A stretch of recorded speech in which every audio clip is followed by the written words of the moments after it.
in Kuwaiti airspace.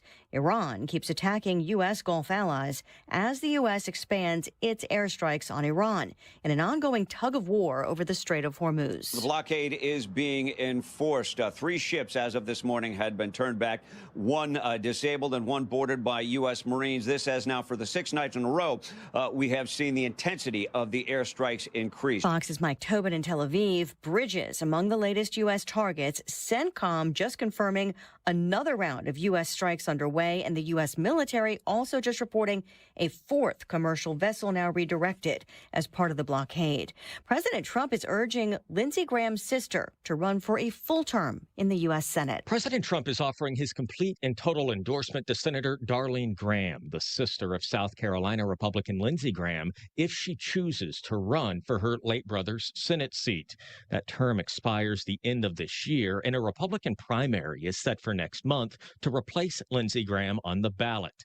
The president says Darlene Graham is a spectacular person and a true American patriot, and says he's asked her to run in the special primary for the good of the nation. Darlene Graham was sworn in this week as senator to serve out the rest of Lindsey Graham's term. Fox's Jared Halpern at the White House, where the president says he made the request during an Oval Office visit. California-based Taylor Farms is voluntarily recalling all iceberg lettuce sourced from central Mexico. This after federal health officials announced an apparent link between that lettuce used by Taco Bell and a parasite-driven outbreak in multiple states. However, the cause of more illnesses in other states remains under investigation. Stocks finished lower, the Dow down 406 at the bell. America is listening to Fox News. Point! Hey, you okay? You don't normally miss those shots.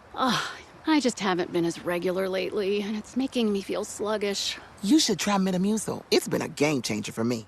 Metamucil's plant-based psyllium fiber helps trap and remove the waste that weighs you down. Ace! You're moving better than you were last week. Definitely. Metamucil keeps you moving. These statements have not been evaluated by the Food and Drug Administration. This product is not intended to diagnose, treat, cure, or prevent any disease. Learn more at metamucil.com. My name is Whitney Allen, and I'm a widow. My husband, Ryan, died. We never thought we'd ever have to use life insurance, but the unexpected happened. With Ethos, signing up was fast and 100% online. You can get a quote in seconds, apply in minutes, and get same-day coverage. No medical exams, and you can get up to $3 million worth of coverage. I'm grateful we were prepared. Get your free quote at ethos.com/term. That's ethos.com/term. Paid spokesperson. Time spent on application may vary. Online health questions required.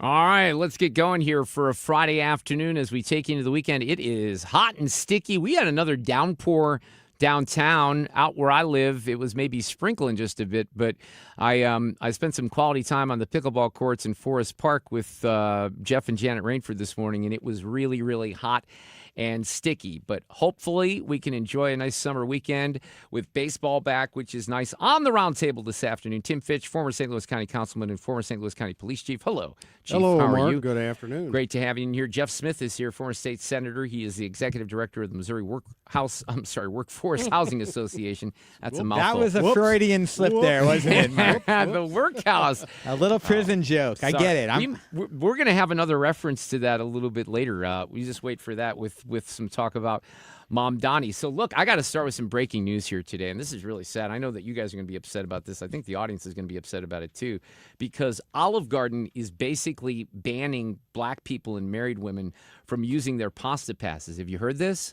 No. Oh, okay. Well, this is see, you don't have to provide an ID. You guys, Jeff, don't think you should have to provide an ID to vote.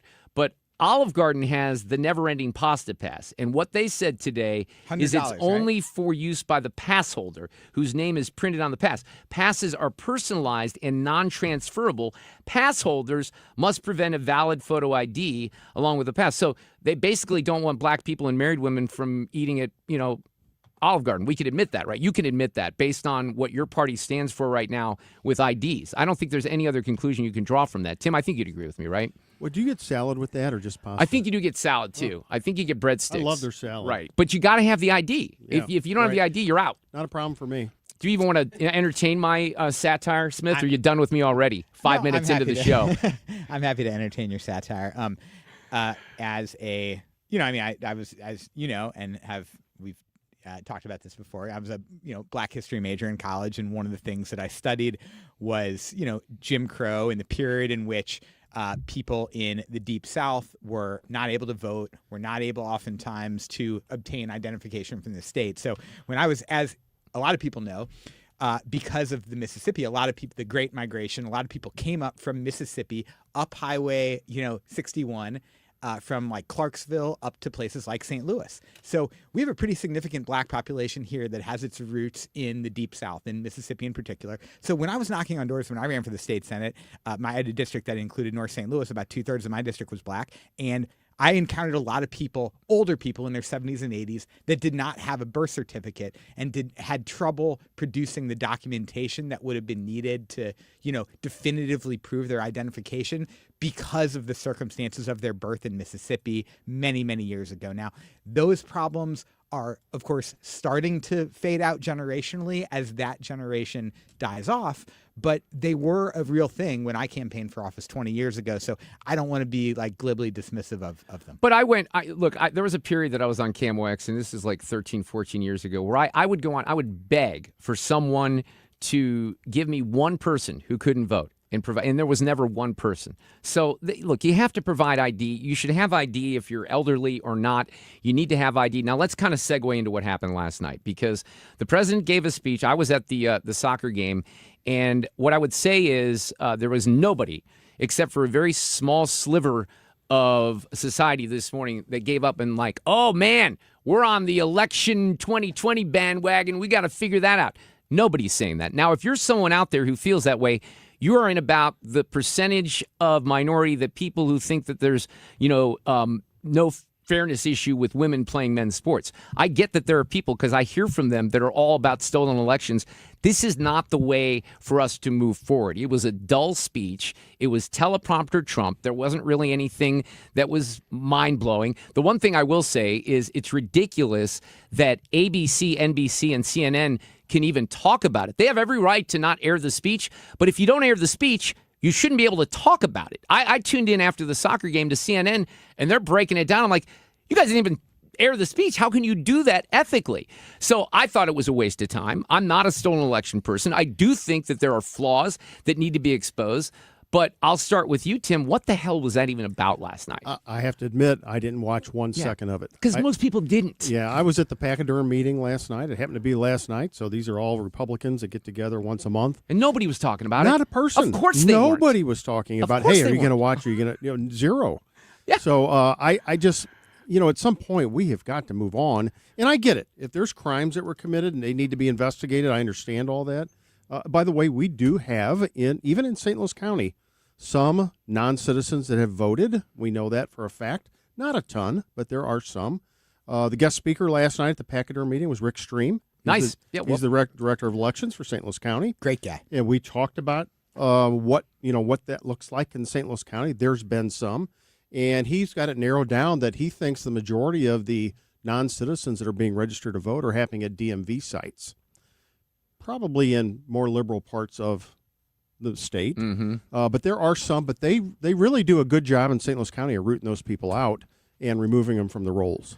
I hate that Smith's going to probably agree with me on this, too, and dump on the speech, even though you didn't watch it either, like everyone else. But, I mean, I just didn't get it. I think that doing a speech and explaining to the country what's going on with Iran, I don't think that was even mentioned last night, right?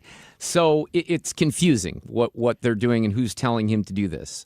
Yeah, so I would say, number one, I appreciate that you have never been an election denier, and in the immediate aftermath of the 2020 elections, you were one of the first kind of mainstream conservative pundits that was like, look, we got to turn the page. This is, there's no proof.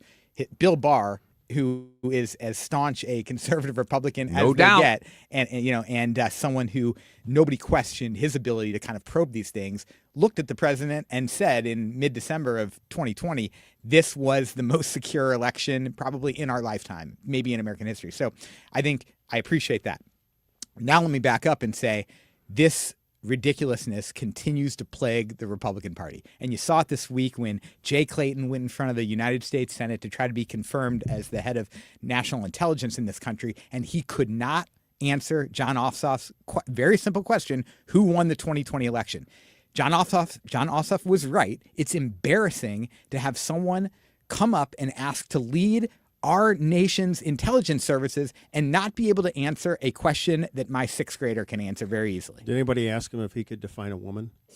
That would have been a good question. Yeah. That would have been a good follow-up. I see that kind of as the same thing, a different angle. I just think that, look, to the people who are fired up about this and you want criminal charges and all that, well, first of all, that would have to come from the Justice Department, right? And you'd have to make a case for that. But I just don't see what the purpose is of relitigating that moving forward. And by the way, Trump was in office up until 2020. The other thing about this He was in charge. Right, exactly. So, but are we just picking, see, this is where I'm confused. Was there just cheating for, the Democrats? Because plenty of Republicans win too, and there's states that went to Trump. So I don't even get a lot of the allegations. Now, I know that in his mind, he feels like there were enough votes. Yeah, thank you. And if there was cheating in 2020, why didn't Biden cheat in 2024 when he was running the government? I mean, it makes no sense on any level, but I'm vicariously embarrassed for your party when your high-level nominees have to go and indulge this president's ridiculous delusions. Right, but here's the great news. You got the Democrats, Socialists of America running your party. So you can criticize all that, but we feel pretty comfortable because you guys are off-the-wall crazy, and that's what's dominating the headlines for the Democrats. I mean, they own your party. Now, the guy that goes to Rikers to watch the World Cup with inmates? Are you kidding me? That's your party, dude. So you can criticize everything, and I'm open to that. But you got to own your own stuff, too, I think. I don't think the 2020 election issue is gaining any additional votes for the party, for the Republican Party. It's just not. No, so and it's not going to. Let's move on. Right. He Talk seems about the future. Unable to do that, though. Right? Now, let's talk about Iran a little bit here because, again, we're pounding the living daylights out of them, apparently. How much more pounding of the living daylights do we need to do? Because I think we have to have some closure on this eventually and something that defines victory. That's what I would have liked to have heard from the president last night. What's going to define victory in Iran when Iran is not giving up? This ceasefire is a joke. The memo of understanding is a memo of misunderstanding. So, go in, finish the job, take out more of the ports, do whatever you have to. But this is way past the deadline. That's right. In 3 weeks, I'm getting ready to go to Basra, Iraq, which is one small river away from Iran. So it's right across the river in Iraq. And I will tell you, there's only two ways this is going to end. Either it's going to be a serious escalation or somebody backs down. There's no other way out of this. So what do you think Trump will do? Do you think he'll back down? No. Or do you think there's going to be serious escalation? Serious escalation. That's what you see starting right now. You see the beginning of it right now. And I'm fine with that. He's starting to hit some of the supply routes, the bridges and railroads and those type of things that get supplies to the area over near the Persian Gulf. And I think that's going to continue. And in the meantime, Iran is trying to figure out what to do to us. So they're going to continue to target our military bases in those countries that surround the Persian Gulf. That's not going to stop. Syria is getting ready to open up to the U.S., to businesses in the U.S. That's a big deal. So there's a pipeline that's decommissioned called the Kirkuk pipeline that goes from Iraq over through Syria and out at the Mediterranean. They're going to recommission that and start pushing oil out there. You already have Saudi Arabia's oil pipeline that goes over into the Red Sea that comes out a different strait into the Gulf of Aden. So you're going to see the development of alternative transportation sources for oil instead of using the Strait of Hormuz. LNG, liquefied natural gas, still has to go through the Persian Gulf. There's no pipeline for that. So my guess is the next thing that the Iranians will do is start trying to bomb some of those pipelines that are taking the alternative routes. So it's going to be interesting to see how this comes to a head. But yeah, I didn't know we had Middle East expert on energy here with us on the panel today, Jeff. That's very impressive. Thank you for that. I'm serious. No, I'm impressed. Yeah, I'm totally outclassed by Tim on that. very briefly, though, I will say, I didn't get a chance to respond to your dig at Mamdani for, watching. Oh, yes, the World please Cup, respond. Please do. aren't you being a little hypocritical here?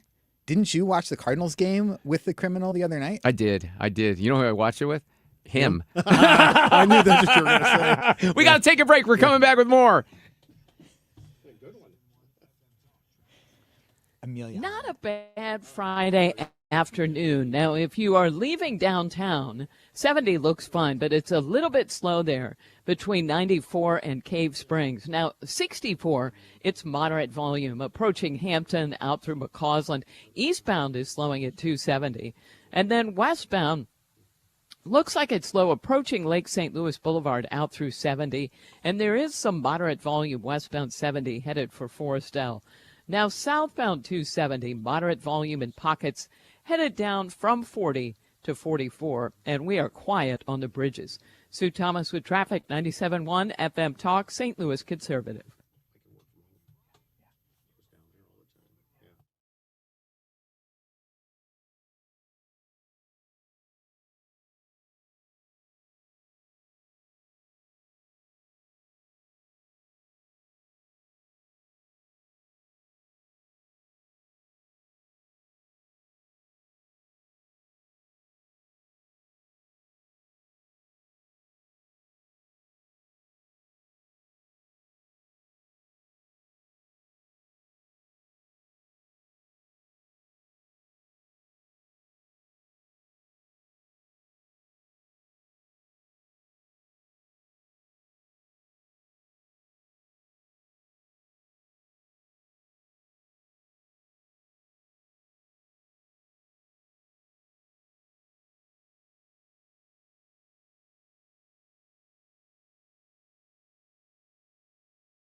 It's a Friday Reardon Roundtable. We have former St. Louis County Police Chief and County Councilman Tim Fitch on the panel this afternoon. Also, Jeff Smith, former state senator. Let's kind of go through because, look, we have an election. I cannot believe that this primary is 2 weeks away. It's 2 weeks from Tuesday.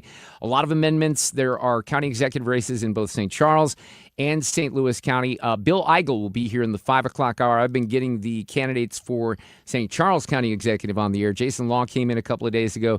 I think we have Steve Ellman booked for Tuesday. But let's start, Jeff. I'll start with you on that race in St. Charles and St. Louis County. Look, Brian Williams, very impressive guy. I sat down to lunch with him several months ago. I thought he was definitely going to seal this deal. But Jake Zimmerman, who's the county assessor, super nice guy, a ginger, kind of smiles a lot, goofy. He's playing into that a little bit. He's got money. He's got ads out there. Did Brian Williams sit on his butt too much and not do enough to win this election? And get real close to that mic. I want to make sure you're on that mic. Yeah. So St. Louis politics, for those of us who have kind of followed it for a long time or been involved in it for a long time, there are these things called stalking horse candidates, where sometimes candidates will file for office and they don't necessarily think that they got a great shot of winning or even much of a shot of winning at all, but they kind of want to screw somebody else. Spoiler, play the spoiler, right? Yeah, and you saw a surprise. It's kind of a prototypical St. Louis politics deal with Senator Angela Walton Mosley, who kind of got in the race at the very last minute, the last day. She's been a rival of Brian Williams in the state Senate. They have butted heads for years, and being that she construed the two of them to kind of be fishing in the same waters for votes, I think she thought, if I win, maybe I'll win. But if I don't win, I'll certainly be able to keep him from winning. Right. And that's complicated the math for him. Jake Zimmerman wasn't counting on that, but he's certainly benefiting, I think, from that. He's running a strong campaign. He's raising a lot of money. He's a brilliant guy. I served with him in the legislature 20 years ago and kind of watched him up close. And, he's a Harvard law guy. Went to Harvard, right? Yeah. I mean, he's, he is, but he's not arrogant about it. He's a unique. He could not be a nicer guy. I don't know Jake very well, but yeah, he's super nice guy. And look, let me just say this. No matter who wins, it's going to be a step up from what we have right now. But go ahead. I don't know if there's anything more to say about that. Yeah, absolutely. Okay, but look, I mean, I think, I've watched, Jake has an incredible mastery of public policy. So, he's, I think, you'd have to say he's got the momentum now, and he's been rising, he's on TV, and, it's going to be a fascinating race. We'll see if one of them can really kind of have a moment here, because I still think anybody, either, I don't think, Senator Walton Mosley is going to win. I do think, either of the other two could. And this is going to be about turnout. You are, Chief is working for Dennis Hancock, who is running as a Republican, and I don't think he's even opposed, is he? No, there's no primary. He'll be the general election candidate. I've been around this too long to think that a Republican has a chance. Nothing against Dennis, because I know him. I've known him since he was mayor of Fenton. But, this is interesting. I can make a case that either one of those guys certainly are better than Sam Page. And I don't have anything against Jake necessarily. But I don't know if I know where both of them stand on a lot of issues, because I don't even think people are dialed in to that at this point. But where are you on the Democrat side of that race? Well, I will tell you that I'm surprised that Angela didn't change her last name to Williams to really confuse things in the primary, because that's what she's there for, to spoil it for Brian Williams, for Senator Williams. No doubt about that.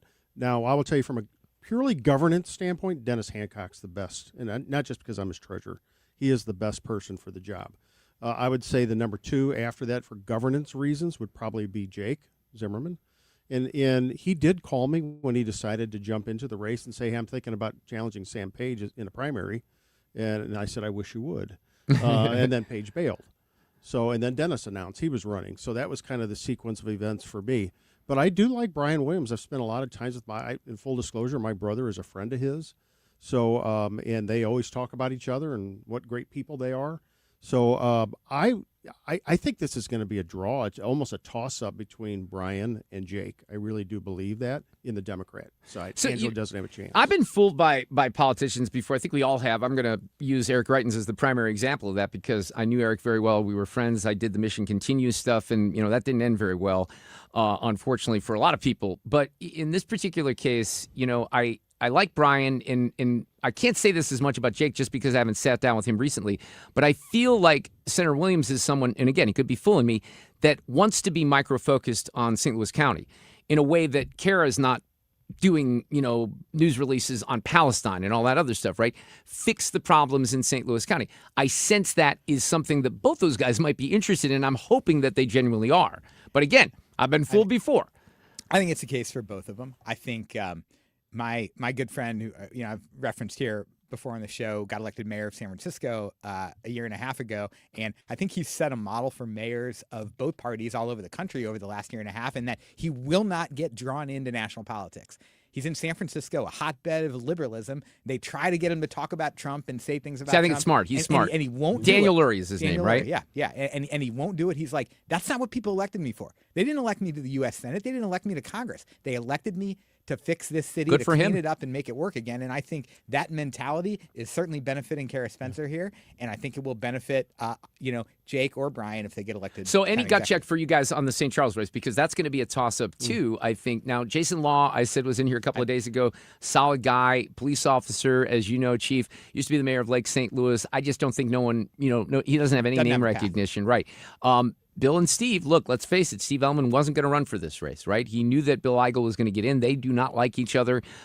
Bill has a big presence out there in St. Charles County, so I don't know what happens here. I mean, I ask one person, they think Ellman's going to win. I ask the next person, they think that Eigel's going to win. So is this another coin toss here, Jeff?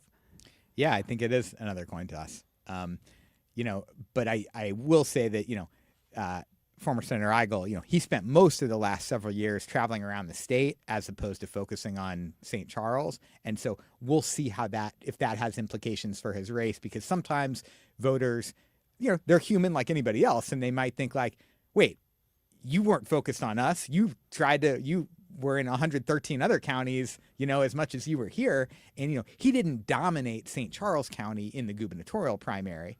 And so I think, it'll be interesting to see if voters think, hey, he's looking at us as a consolation prize. I'm not saying they do or they don't, but I'm saying I've heard that sentiment expressed by a few people. Thoughts, St. Charles County? Clearly, Bill Eigel wants to be something bigger and better than the St. Charles County executive. No doubt about it. Now, if voters have a problem with that, they'll probably vote most likely for Steve Ellman. Steve Ellman doesn't want to do anything else other than be the St. Charles County executive and then retire at some point. Jason Law is an up-and-comer. I'm a financial donor to Jason Law. I've knew him for 25 years. I worked for him. He's a St. Louis County Police Lieutenant Colonel. So I know his skill set, and I think he'll do a great job if he's elected. And maybe not this time, but maybe next time. Let's get to the amendments, because I'm certainly sensing, we've been talking about this for a while, Jeff Smith, Tim Fitch on the panel. I don't only sense that Amendment 5 is going to go down. I was saying 2-1. I think it might be 3-1 at this point, because the Democrat opposition to this is like 80%. One thing that's interesting, maybe you can explain this to me, because you know who's out there plugging this thing more than anyone else on Facebook? Jamila Nasheed. Now, she's getting paid by someone, right? Okay, but she's doing Facebook posts every day. And by the way, thank you, former Senator Nasheed. I agree with you. I'm going to vote for Amendment 4 and Amendment 5, but maybe I'll start with you, Chief. Is there going to be any momentum? They're not on board with it. Well, again, last night, I'm at the Pachyderm. That's a conservative group. And even they're split on 5. I know, because a lot of Republicans are against it. They are split on 5 as well. So that is an omen as far as I'm concerned. I don't think 5 is going to pass. 4, on the other hand, it depends. I don't know. I don't think it'll pass either, just honestly. That's my anecdotal feeling. Because I think people are going to vote no on an instinct, not really understanding what that's all right. about. That would be my concern. Thoughts on the amendments, Jeff? Yeah, I'd also say that, like you said, I see polling from state Senate races around the state a lot. And so you can see what Democratic primary voters are feeling about it, and you can see what Republican primary voters are feeling about it, because oftentimes when candidates are trying to figure out how to respond to various issues, they'll poll not just their own race, but they'll poll different issues, right? And so when you look at the Democratic state Senate primaries, I'm seeing like 10-90, right? Like against it. Yeah. 90-10 against it. And in the Republican seats, I'm seeing it like 50-50.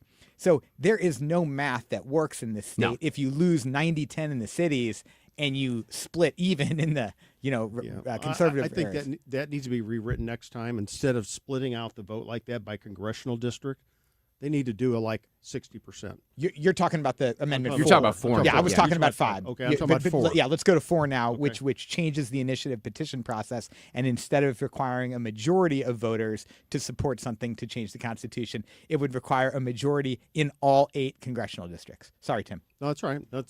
I thought we were moving on. On the on the Senate races, we had Steve Butts was on last week, and when I get a little closer to the election, we give that a break, so he won't be on until after hopefully he wins. But that's a race that is pretty hot here in St. Louis County and St. Louis City. Steve, a moderate Democrat, common sense. He is Catholic, and Gina Mitten, his opponent, is making her race all about abortion, which is going to play in Maplewood and Richmond Heights and Clayton and part of that district.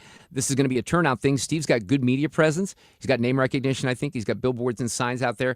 But I got people telling me she's going to win, Jeff. I mean, what do you feel about that one? I think that's another toss-up race. I think that's a very salient issue among Democratic primary voters.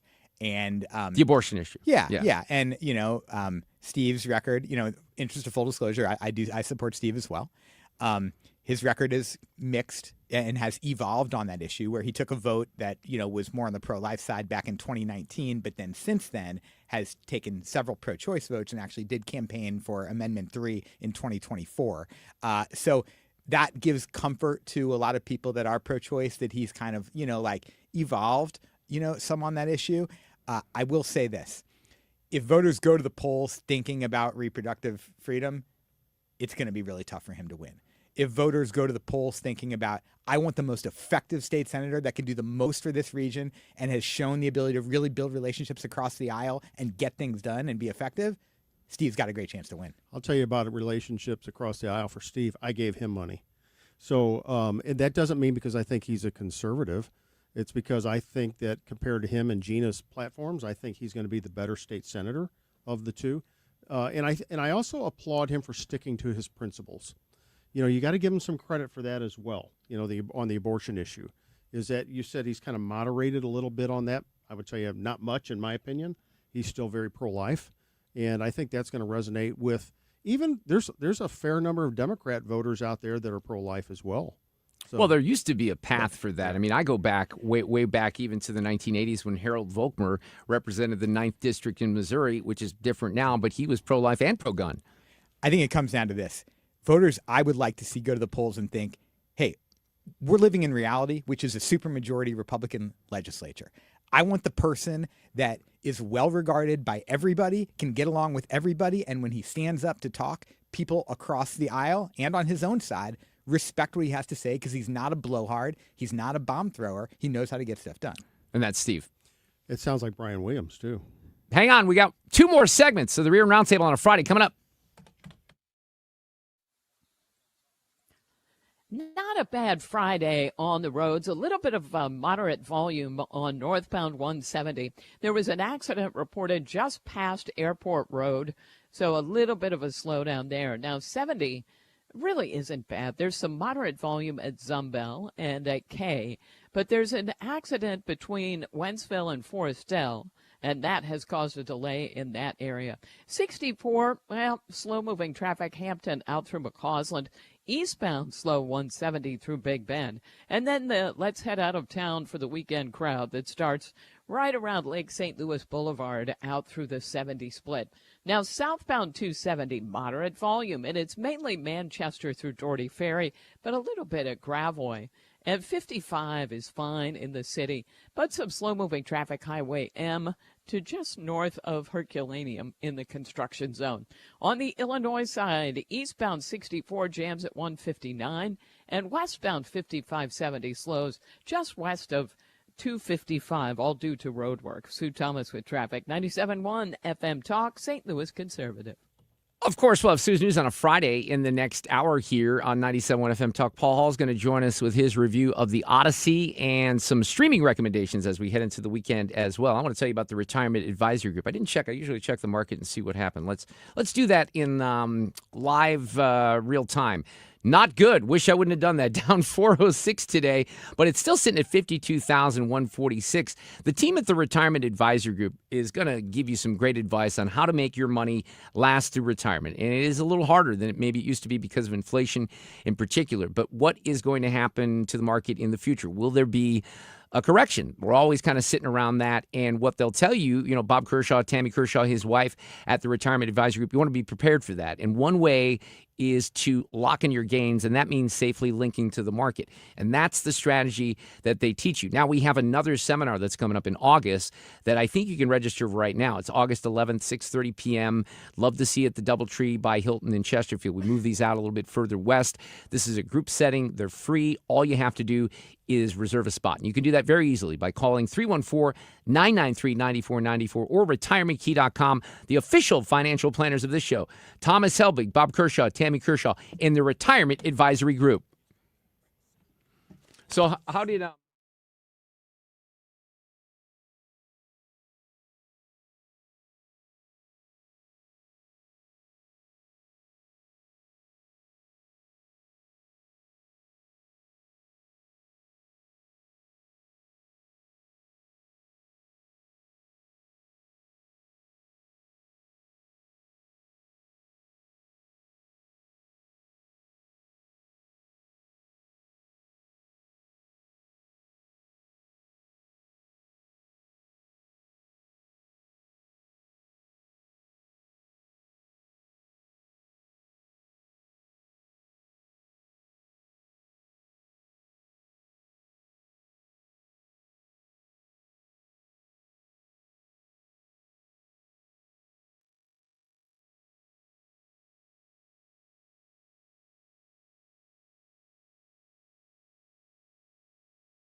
This portion of the show at 3:35 sponsored by Jerry Kelly, heating, air conditioning, electrical, and plumbing.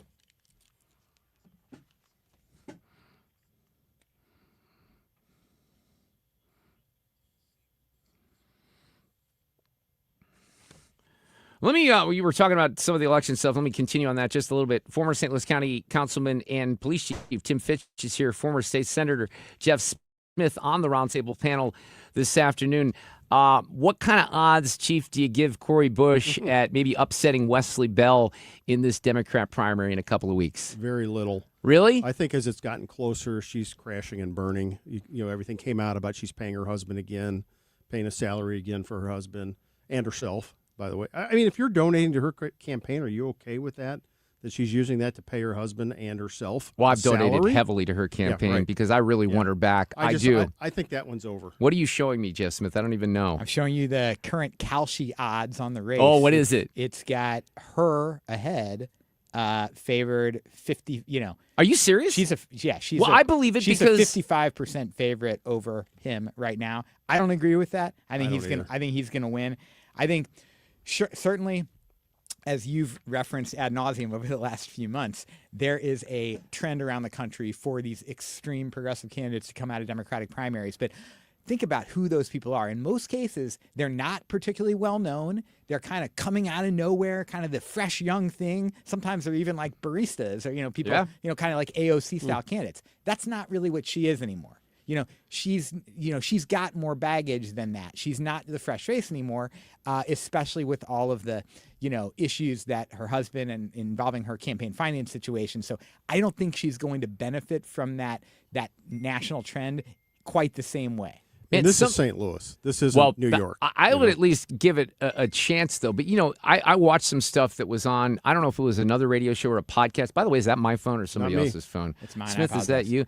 So, I mean, and I don't want to get into this because I think it's a little unfair to Congressman Bell, but some of the stuff that they were alleging and getting into in the accusations, involving sexuality and stuff like that, I'm like, oh, my God, I couldn't really believe that they were going there. So it's down and dirty and nasty. Desperate. Well, right. But, I mean, I certainly couldn't count her out just based on what we've seen around the country with some of these candidates. So I'll be very curious to see what happens in that race. Did you follow? And this is a story that I said the other day probably should have gone national for unfortunate reasons. The comedian? No. Do you know what I'm talking about? The comedian that came in for Cori Bush a couple. Oh, I do know about that. Yes, I do know about that. But I was going to something shocking. else. Yeah. So you want to explain that? Because I just saw the video of that guy today. Yeah, a comedian who she brought in for a fundraiser a couple of days ago just said some really offensive things about, abortion, about LGBTQ people, made a joke about at a big fundraising event saying, we've got to keep abortion legal in Missouri because I have to go to Illinois. Right, I go so much over there that I get rewards points for coming back. Geez. I mean, just some really distasteful things that I don't even enjoy repeating. No, it was unfortunate. What I was referring to, and I don't know how much you guys, paid attention to this, but Chief, I want your reaction. This murder in East St. Louis was just brutal. And, you had a 15-year-old girl that's involved in this, and they have messages that have now been read between her and her 16-year-old boyfriend, who's now been charged as an adult. And she says, baby, I'm finna lose my whole family for you. Another message read, I love blood. They've both been charged this week. They carried out the murders of 5 people in different locations. They cut the thumb off of the grandmother to use that to open the phone. And my understanding is they were trying to access money from the bank account. I mean, this stuff is shocking. If we were in a different news cycle, this would be a national story. It's horrific what happened here. How do you fix something like that? Very difficult. This isn't a new phenomenon. It really isn't. This has been going on and leading up to this for many years. I'm talking about decades. I bet you if you check that 15-year-old and that 16-year-old, their mothers are probably 15 years older than them. So you're going to see that kind of lack of parental guidance because they're almost kids themselves still, those parents or mothers, usually just the mothers that are in the home. It is horrific. And if you were to say, wave a magic wand, how do you stop this? I'm drawing a blank. I just get overwhelmed by some of these issues that happen. And you almost throw your hands up and go, what else can we do? And I'm absolutely against the government being mom and dad. And that's where a lot of these conversations go. We need to do more. We need to give them more things to do, blah, blah, blah, all that. You know, we all grew up. We didn't have mobile phones. We didn't have internet. None of this kind of stuff happened when I was young, when I was that age. We'd get together in big groups, but nobody attacked the police. Nobody shot fireworks at the police. It was just a different era then, because we knew if we did that, we'd have consequences to pay at home. And I don't think these kids. I mean, the callousness of this crime is really. Well, they've been numb to this. They've seen violence their whole life. Right? Yeah, they've seen violence. I would just say, you know, we didn't have the internet, we didn't have cell phones, but I did have a dad in my house, and I did have a stable house, and I did have a clean house, and I knew where I was getting my dinner every single night, and you know, there was just a level of stability that a lot of kids out there don't have these days. Yeah, I had 8 brothers and sisters growing up, and my mother stayed at home with us. And if we got in trouble during the day, we'd get it from her, and then when Dad got home, we got it from him. So we learned pretty quick.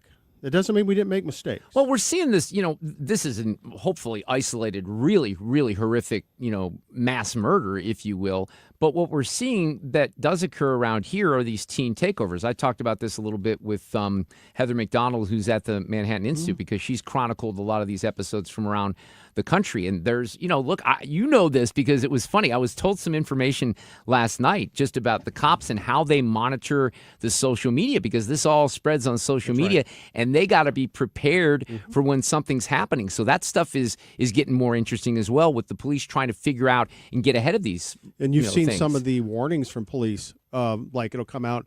We know there's a talk about a takeover at Sky Zone in Baldwin. We're aware of this, right? We're aware of this. We're going to be there. We're going to be waiting.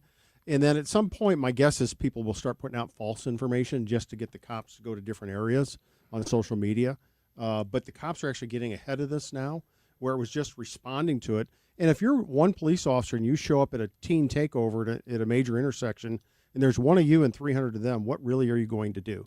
They know that. They know it. So you have to overwhelm them with police presence. It's the only way to fight it. Well, we haven't anything that's been very serious in the last few weeks, but that's still an issue, and it's summer. And, you know, the most troubling thing about the one that happened at Sky Zone from Shrewsbury is the 12-year-old girl that's in Florissant sees the fighting in the melee, and she decides to grab a knife and take an Uber to that particular location. That's where I lose a lot of relatability. Where it goes right back to the parental thing that I was just talking about. I know it does. All right, one more break. We're coming back. We do have some volume out there right now. If you are leaving the office, maybe heading west on 64, most of the volume is right at 170, and that's east and westbound. But westbound kind of stretches back in moderate form to about Clayton Skinker. Now, 70 westbound, there was an accident reported just west of 270 and traffic slowing there in both directions. Then things open up and some moderate volume in pockets approaching K through Wentzville. And then it's slowing again between Forestell and Wentzville. There was an accident there. Now, 64 out west is Lake St. Louis Boulevard out through 64 and southbound 270. Now, some moderate volume, Clayton Road overpass down through 44, but there was an accident reported south of 44 that has caused a delay in that area. And eastbound 44 is slowing at southbound 270. At 55, still some moderate volume south of Highway M in the Barnhart area due to road work. And it's road work causing delays on the Illinois side. Eastbound 70 at 64. 64 eastbound approaching 159. I'm Sue Thomas with traffic. 97.1 FM Talk, St. Louis Conservative. Thank you, Sue. Let's talk a little bit about the law offices of Susan L. Ward, LLC. She's a divorce attorney here in St. Louis. She's really good at what she does. She's got a great team that surrounds her. They have a beautiful office in De Parrott, Manchester, and 270. Now, she deals in a very tough area of the law, which is divorce, the end of the marriage, but also things that happen in the aftermath of that, post-divorce issues, modifications. Look, I think what is most important about Susan is the depth of knowledge and experience. One thing we like to mention, she's rated AV preeminent by Martindale-Hubbell. That's a peer rating. Other lawyers gave her that rating. And it doesn't matter what your issues are. They're committed to making sure that their knowledge, their experience serves you in the best way possible. I know that I speak of this in terms of my kids were very young at the time. So you want to make sure you maintain a relationship, but have the financial ability to have that relationship as well. And that's what they're going to help you with at Susan's Law Firm. So don't put off a phone call. She'll tell you, reach out as soon as you think there's a problem. 314-783-9400. The website does have confidential consultation forms and email addresses if you want to go about it that way. STLFamilyLaw.com. The focus on family law and the emphasis on you, Susan L. Ward.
It's about the challenge we face as a nation, about the decisions I made, and why I made them. Leading the country through COVID, rebuilding our economy, and Okay, I'd love to be able to translate all that for you, but I don't have the ability to do that on the fly. It's the Reardon Roundtable on a Friday. Chief Tim Fitch is here, Jeff Smith. Have you pre-ordered the book? November 17th is when it comes out. Tim, can you not wait? I'm going to get the audiobook because I can't wait for that. Is it going to be his voice or his I mean, if twin? he tries to do it, I really think it would be uncomfortable. Look, if you're going to do a book, you're a president, that's fine. But, Jeff, that was a bad trailer. I mean, it didn't really give you any different, view of Joe Biden outside of where we were 2 years ago. I almost thought it was a parody. Was it live? Yeah, I mean, because he should have re-recorded it. If that was live, he should have said, "Oh, take two." Well, somebody should have. But I think that he is so on an island with Hunter and Jill. I mean, who else could be advising them and say that's a good idea? Although Hunter is really having a reemergence here online. I've seen it. I don't like whatever. I just don't get it. It's really, really bizarre. And, I don't know what the actual definition for book sales would be these days. We looked up Joe Biden's sales, and it says only like 29,000 physical copies, which doesn't seem like a lot at all. And I know a lot of people. Yeah. Well, right. How many did you sell of your book? Like 40,000. Your book was good, by the way. Did you do an audio book? I did. Was it your voice? It was my voice. Okay. I just wonder, do the authors, is it always their voice? Not always, I don't think. Sometimes it is, sometimes it isn't. Sometimes it gets celebrities and stuff like that. Mine was a little unique because I've got the voices of other people in prison.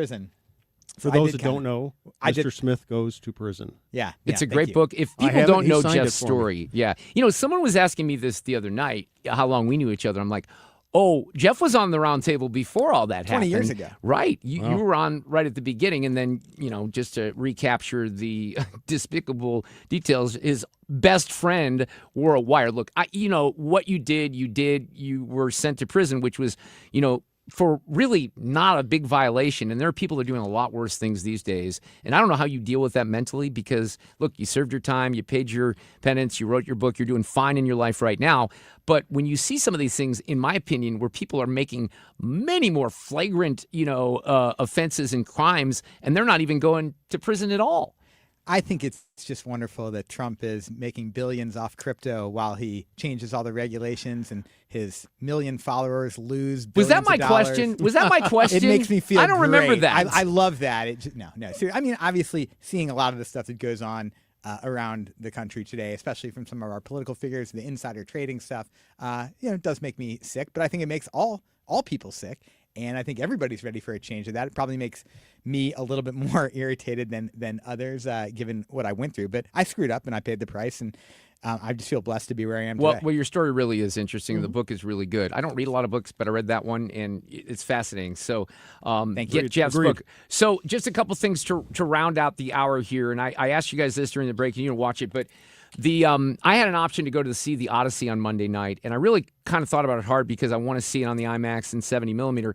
But I knew the Home Run Derby was going on. I knew Jordan Walker was in the Home Run Derby, and I'm so glad I decided to stay home because it was just immensely entertaining. I mean, you guys, you didn't see it. I would encourage you, if you have time this weekend, if you're a sports fan, pull up the last round because he's going against Kyle Schwarber, who's one of the best home run hitters in the game. He's there in Philadelphia at his home stadium, and Jordan looks like he's out of it. And we're like, okay, it's great. He did great. But then he hit 6 home runs in a row and he wins the damn thing. If you would have seen, so my friend Scott Jennings, who by the way will be in town next weekend for some baseball games, he and his son were in the right field bleachers and he posted like his play-by-play of that. The look on the fans around him, because they were all Philadelphia fans, they were so stunned. It was not even something that's describable because they were like, what the hell just happened? But Jordan Walker is an amazing story for St. Louis. Even though we have the exact same record as we did last year at this time, we enter the post-All-Star break period, I think, feeling a lot more optimistic, right? Absolutely. Let's keep in mind, too, he's the first Cardinals player in franchise history to win that. McGuire never won it? No. Albert didn't win it. He is the first Matt Holliday didn't win it either. Yeah. I didn't know that. Yeah. So I'm curious to see what happens Thursday when they come back to Busch Stadium. What's he going to get? Hopefully the players recognize him with the standing O. We'll see. Well, I think he's going to get a really, really warm welcome just because it's an incredible story. Now, let's wrap up the World Cup. I have admitted that I'm not the biggest soccer person on the planet. I have thoroughly enjoyed the World Cup. It's been really, really entertaining. I mean, the U.S. gave it their best try. I am on the side of Spain because I lived with a family briefly in 1983. I'm still in contact with them in Valencia, Spain, so I've decided to go with my Spanish family. It's going to be a good game. Argentina keeps coming up with miracles, but this has been a fun World Cup. Now, England, I kind of forget, they have a third-place game, right? So that's tomorrow. I think that's really kind of for money. I mean, if you finish third, I'm guessing the checks are bigger than if you finished fourth. But have you guys gotten into this or not? I watched the last part of the U.S. game. That's it. For the whole World Cup, that's all I. It's really been fun, and again, I'm not usually into soccer. And have you been too busy with politics? Fan? I'm not. No? Yeah, he's okay. the best, right? Yeah, but sure. He's a big deal. I mean, there's no doubt about that. What I think is kind of fun is how they play at one pace for most of the game, and then it just gets furious. Frenetic. The pace, yeah. frenetic. Right. So like the last 5 minutes of the game when they're in injury time, and then one team is down by 1 goal. It's just a completely different style of game. They play so aggressive, and like that to me is the most fun part of the game. Especially Argentina, because you could just feel it at the end. I mean, I'm sitting here in the studio the other day, and they've lost it, right? They're not going to win. And then 2 goals in 6 minutes was really incredible. Now, little birdie told me you were at the game last night. I was at the game last night. Rich Christopher, a friend, took me. You guys know him. He's a political type. I had fun. Look, it was a beautiful night. It wasn't that hot, which was nice. And they won. They gave up the second goal they gave up was ugly to KC. Sporting KC, but no, they won that game last night, and I think City's taking a big break. These MLS teams because of the World Cup. Look, the stadium is awesome. The the energy is great, and it's so funny. Have you been to a game over there, Jeff? Oh, sure. Okay, it's the pretty people. It's so funny. You compare that crowd; they all got collared Probably shirts why I haven't on. been there. Yeah, you might not belong. All right, guys, thank you a lot. I appreciate it. Another roundtable in the books. Well, we've got a vehicle fire westbound 70 approaching 141, and the two right lanes are blocked. And we've got a jam behind it. But eastbound, there was an accident as well. So watch out for just jams in both directions there. And it's caused a jam on southbound 270, trying to ramp on to westbound 70. And we've got eastbound lined up back to the Blanchette Bridge. So kind of a mess through there, which makes 6440 look better. But there's an accident there, and this one is just past Hampton. And there is, of course, a jam behind it. Now, the good news is once you get past that accident, things open up and look fine. And the accident, by the way, is on the right-hand side, just past Hampton, and they've got fire trucks on the scene there. Look for a delay not quite back to Kings Highway. Southbound 270, moderate volume south of 64, down to an accident south of 44. At 55, some moderate volume south of Highway M. On the Illinois side, of course, we have heavy traffic. The ongoing construction eastbound 64 between 157 and 159. I'm Sue Thomas with traffic. 97.1 FM Talk, St. Louis Conservative. Great St. Louis Music Festival going on this weekend. It is the Music at the Intersection at Grand Center. Chris Hansen, who is the executive director of the Kranzberg Arts Foundation, is going to give us a preview of that coming up right after 4 o'clock. Then Sue's News, Paul Hall with his review of The Odyssey. Cusumano takes us into the weekend with sports. Bill Eigel running for state senator at 5:04, and Brian Kilmeade at 5:33.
Seventh night of strikes underway. I'm Lisa Brady, Fox News. The U.S. attacking Iran again after expanding strikes to key infrastructure, including a tower in one port city. The tower, according to the U.S., gave Iran the ability to track and menace shipping in the Gulf of Oman, therefore shipping that transited the strait. Central Command says the destruction weakens the Revolutionary Guard's ability to coordinate attacks on commercial shipping.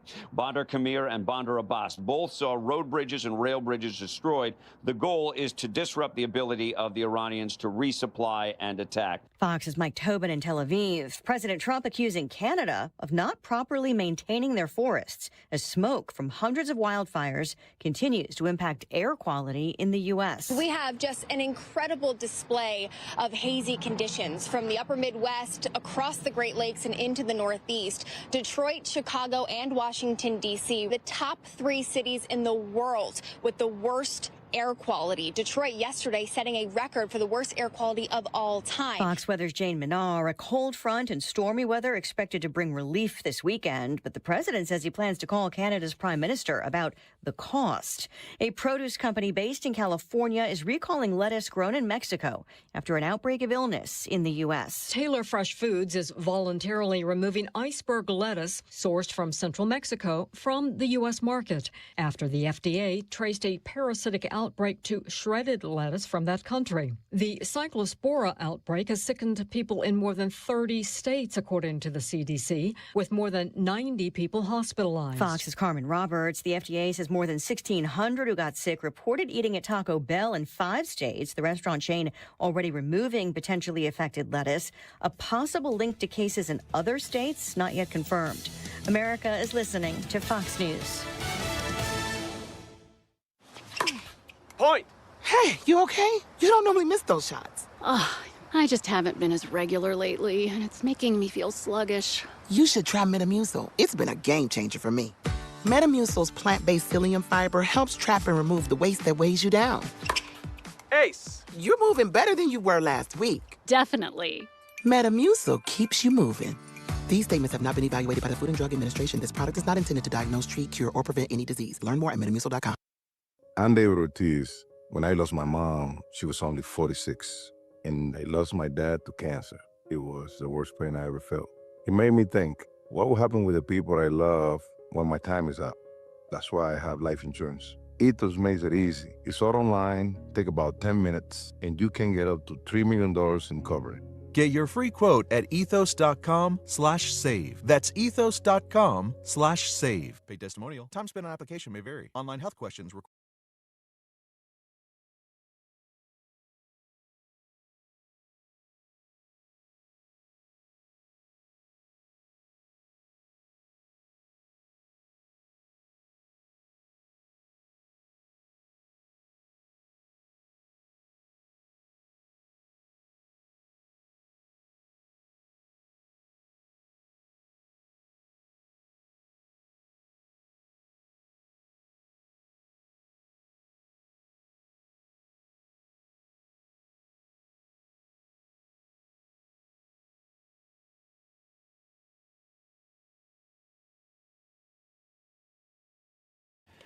Well, we're finally at the weekend, Friday afternoon. I know Sue Thomas is excited about that, right? It's going to be hot, but that's all right. Fred is in the studio. Ethan working hard here behind the scenes. We're going to do Sue's News in just a couple of minutes as we take you into the weekend. And then Paul Hall will have his thoughts on the Odyssey. You know, Paul mentioned, and I have a sister in New York City. Fred has a son in New York City. I mean, this smoke stuff, Sue, is just crazy right now. In Detroit, they're like, don't do anything outdoors. They canceled all outdoor activities. It's nuts. And they canceled the Cleveland Guardians game. Did the baseball game? Did they really? Yeah. Wow. I have a friend in Wisconsin on vacation, and she said they sit outside and all they see is smoke. You can see a few trees, but that thing goes far. Well, that's where Paul Hall is. He's up in Milwaukee. And if you remember, I think it was last year, we had haze from those, wildfires down this far. I guess the wind currents are taking it elsewhere. But we'll have Brian Kilmeade on in the next hour, and he's right there in New York City, too. So it is kind of crazy. Look, we have a great music festival that I always like to highlight. Chris Hansen is here, Executive Director of the Kranzberg Arts Foundation. Music at the Intersection is kind of already underway. Hello, how are you this afternoon? Chris, thanks for coming on 97.1 FM Talk. Oh, yeah, thanks a lot, Mark. Yeah, we're having a great time. We kicked it off with John Baptiste at the Fox Theater last night. We've had our conference going on all day long, and our block party and our Maddie main stages kick off here in about an hour. So great time to get down to the Grand Center Arts District in Midtown, right off the steps of the Fox Theater. We got the venues down here alive from Jazz St. Louis, the Fox, the Sovereign, Sophie's Artist Lounge, and the Big Top are all main stages, but you got to buy a pass, but there's a free block party in the middle of all of it, so you can come down and shop and eat and roller skate. We got the best of the best from around the world and all of our St. Louis Giants, so it's a great time to be in St. Louis. So you can get like a weekend pass, but you can also do it day by day, can't you, Chris? There's single-day passes or weekend passes, and if you just want to come down and check it out before you make a decision, the block party is accessible. You go through security and come on down and get a feel for it, then go take advantage of all the great indoor venues. How was John Baptiste? Indoor restrooms, it's comfortable. It's going to be a beautiful night. How was John Baptiste last night? That guy is incredible. Just incredible, yeah. Really brought the house down. Full house at the Fox. St. Louis really showed a lot of love for that show. Wyclef Jean is one of the headliners. You want to highlight anyone else who's coming in this weekend for this? We got Wyclef Jean and P.J. Morton. We got our resident artist, resident Keon Harold, featuring Andre Day that night. We got the legendary Zap Band tonight. We've got Keon Harold. We've got Killer Mike playing.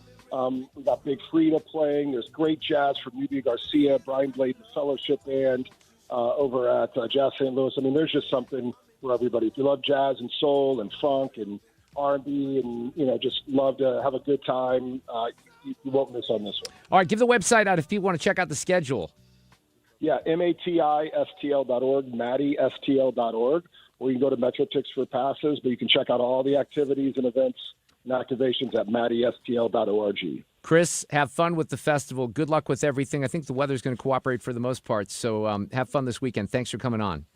Thanks, Mark. All right. Yeah, take care. That's always a great annual event. There's something else that's pretty big tomorrow with the Archdiocese, Fred, you were telling me. Yeah, there's a couple really big things going on this weekend. First, this Saturday morning, tomorrow morning at 10 a.m. is the 200th anniversary for the St. Louis Archdiocese.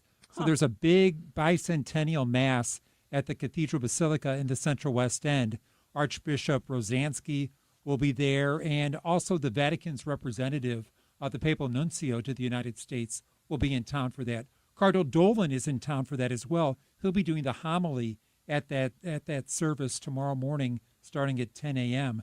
And reception will follow over at Rosada Kane. And then the next day, Sunday, is the 50th anniversary celebration for Cardinal Dolan as a priest. So he's going back to his home parish, Holy Infant Parish in Baldwin, to celebrate a noon mass there to mark that big occasion. And a reception will follow that as well. So two really big anniversaries. I would say I love Cardinal Dolan too. I know you have a good relationship with him, but he's always so impressive. So that's important stuff here this weekend. Just a little breaking news here. We didn't talk about a whole lot yesterday, but it's a real story. And even Jeff Smith in the last hour looked at the Kalshi markets. Last week when we were watching the All-Star Game, Sue, Fred and I, there were weird commercials on Netflix, right? Yeah. And a lot of them were for the betting markets, Poly Market and Kalshi. I bring it up because you had literally the guy who was operating the teleprompter for President Trump get caught in this because he was placing bets, they found out, on things that were in Trump's speech, and he had a preview of that. So piggybacking off of that, and, when we're talking about this stuff, I think we know it's the tip of the iceberg.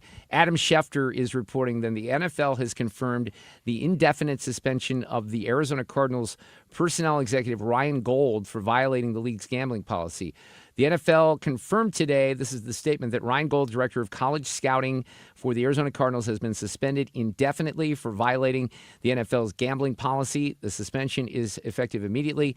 The gambling policy, which is annually reviewed with all NFL personnel, strictly prohibits anyone in the NFL from participating in or facilitating any form of sports gambling and from providing third parties non-public information. So he's in big trouble.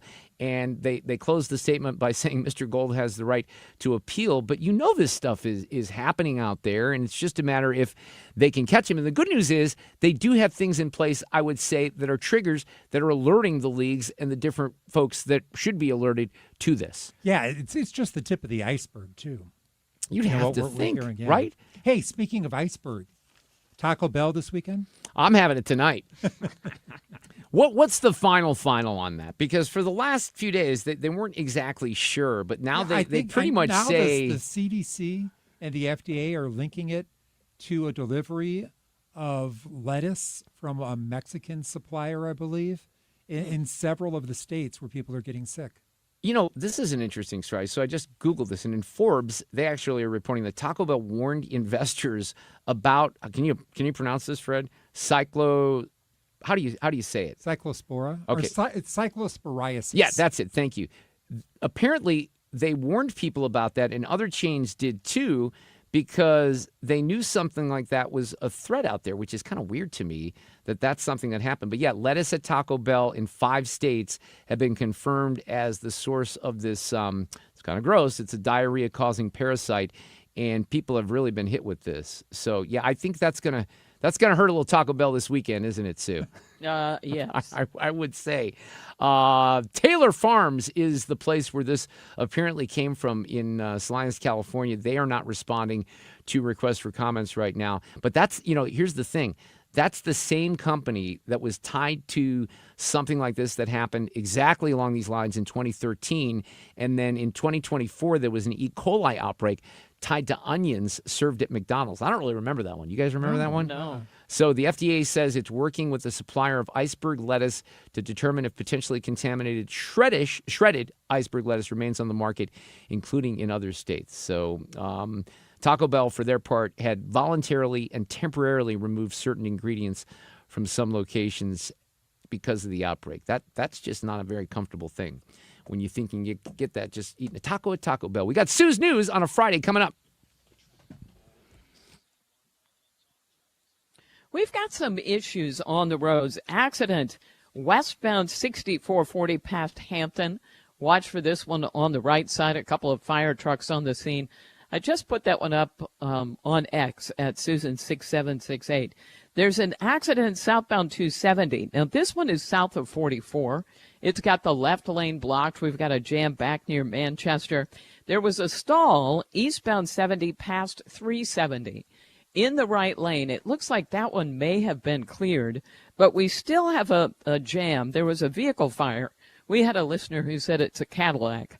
Westbound 70 before 141, and they've had the right lanes blocked.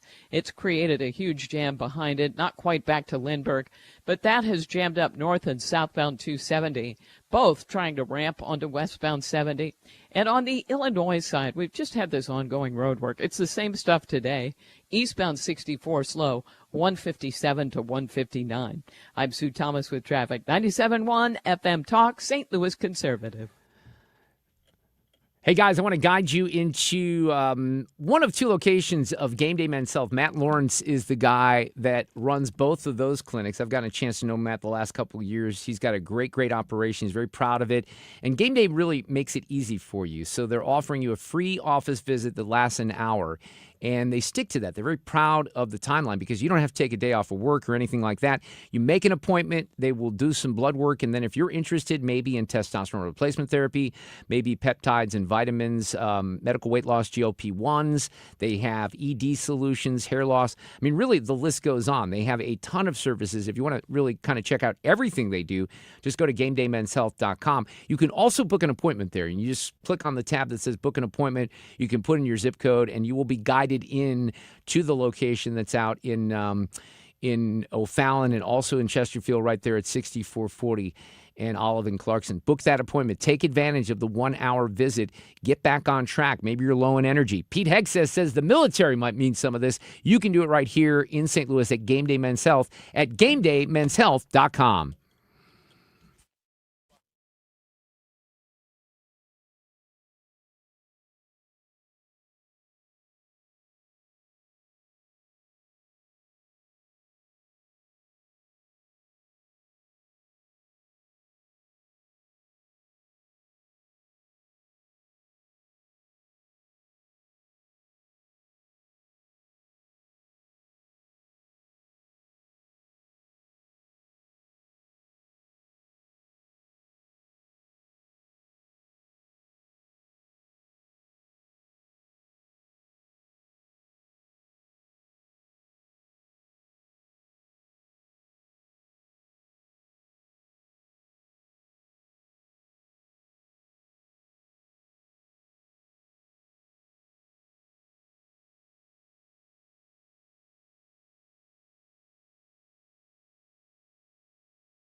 I chose. I mentioned this. I chose not to go see the screening, the critics screening of the Odyssey the other night. I'm glad I did because I watched the Home Run Derby, but there's a lot of buzz about this movie, and I'm hearing positive things from people I trust. Paul Hall is someone I trust, so he's going to join us here in a few minutes. But I am interested in it. Sue, do you think you'll take time to go see it in the theater? I've thought about this, and I'm sure it will look much better in the theater, but it doesn't intrigue me enough to do that, so I think I'll wait for it to stream. Well, that's what I'm wondering, but I really do want to see it in 70 millimeter. Fred, are you interested? I would like to. Okay, you want me to see it? All right, Yeah. I'm going to I might look for like an early morning screening and try to, do that. Nice. But Yes. we'll keep you posted. But there's other stuff as we go into the weekend. Look, the new Will Ferrell show that started on Netflix looks rather appealing to me. He plays a professional golfer. We'll talk about that and a couple other things with Paul. We'll have Cusumano toward the end of the hour. And then we're focusing here this week and next week on the St. Charles County executive race. It's going to be a good one between Jason Law, who joined us a couple of days ago. Bill Eigel will be here in less than an hour at 5 o'clock. And also Steve Elman, who is the incumbent, will be here next week. On a Friday, we got to do this here. Oh, I screwed up. I didn't have the right button there. We'll take 2 on that. These allegations are deeply concerning. Does the president have any comment? We're not going to comment. It's not clear messaging. No. And now, Sue's News. Brought to you by Sue. Mark, I have a last-minute entry of insect news, if you will prepare that for I'm later. ready. I'm ready whenever you are for that. All right. Good to know, though. On this day in history, 52 years ago, it was 1974, and Bob Gibson got his 3,000th career strikeout. And one of the Reds was the victim. Fred, can you name who he struck out for this 3,000th career strikeout? Dave Concepcion. Cesar Geronimo. Well, it was a good guess, though, for the Yeah, Cincinnati I Reds thought in you that would era. know that. So, yeah, I still give you credit because here's what I heard in my head, nothing. And then Well, how about Johnny Bench would have been Johnny one, right? Bench, that would have been cool. 17 years ago, it's been 17 years. It seems like longer than that to me. But it was 2009 when legendary CBS anchorman Walter Cronkite passed away. And he was 92. I just can't believe. Doesn't that seem longer to you? Yeah, Or it is that- does. It does. I don't know why. And then 11 years ago today, in 2015, Ant-Man was released, starring Paul Rudd. And I think I actually saw that, but I waited for the TV. Fred, have you I seen liked it. Yeah, I thought it was good. I like Paul One bit. Rudd. It was, Yes. it was a good little comic book movie. I saw it, when it was available, but not in the theater. I don't think I saw the sequel. Oh. I think there was a sequel. I did not see the sequel. Right. Yeah. But how long ago was that? 11 years. Okay, that's a long time ago. I know. already, yeah. I don't know where time goes. Okay. Happy National Peach Ice Cream Day. Ooh, that sounds good to me. When I ate the sugars, I would make it. Make a peach ice cream. Oh, it's so good. And you put in a little bit of cinnamon in there. Oh, Love it. It's also National Wrong Way Corrigan Day. Okay, did you know this story?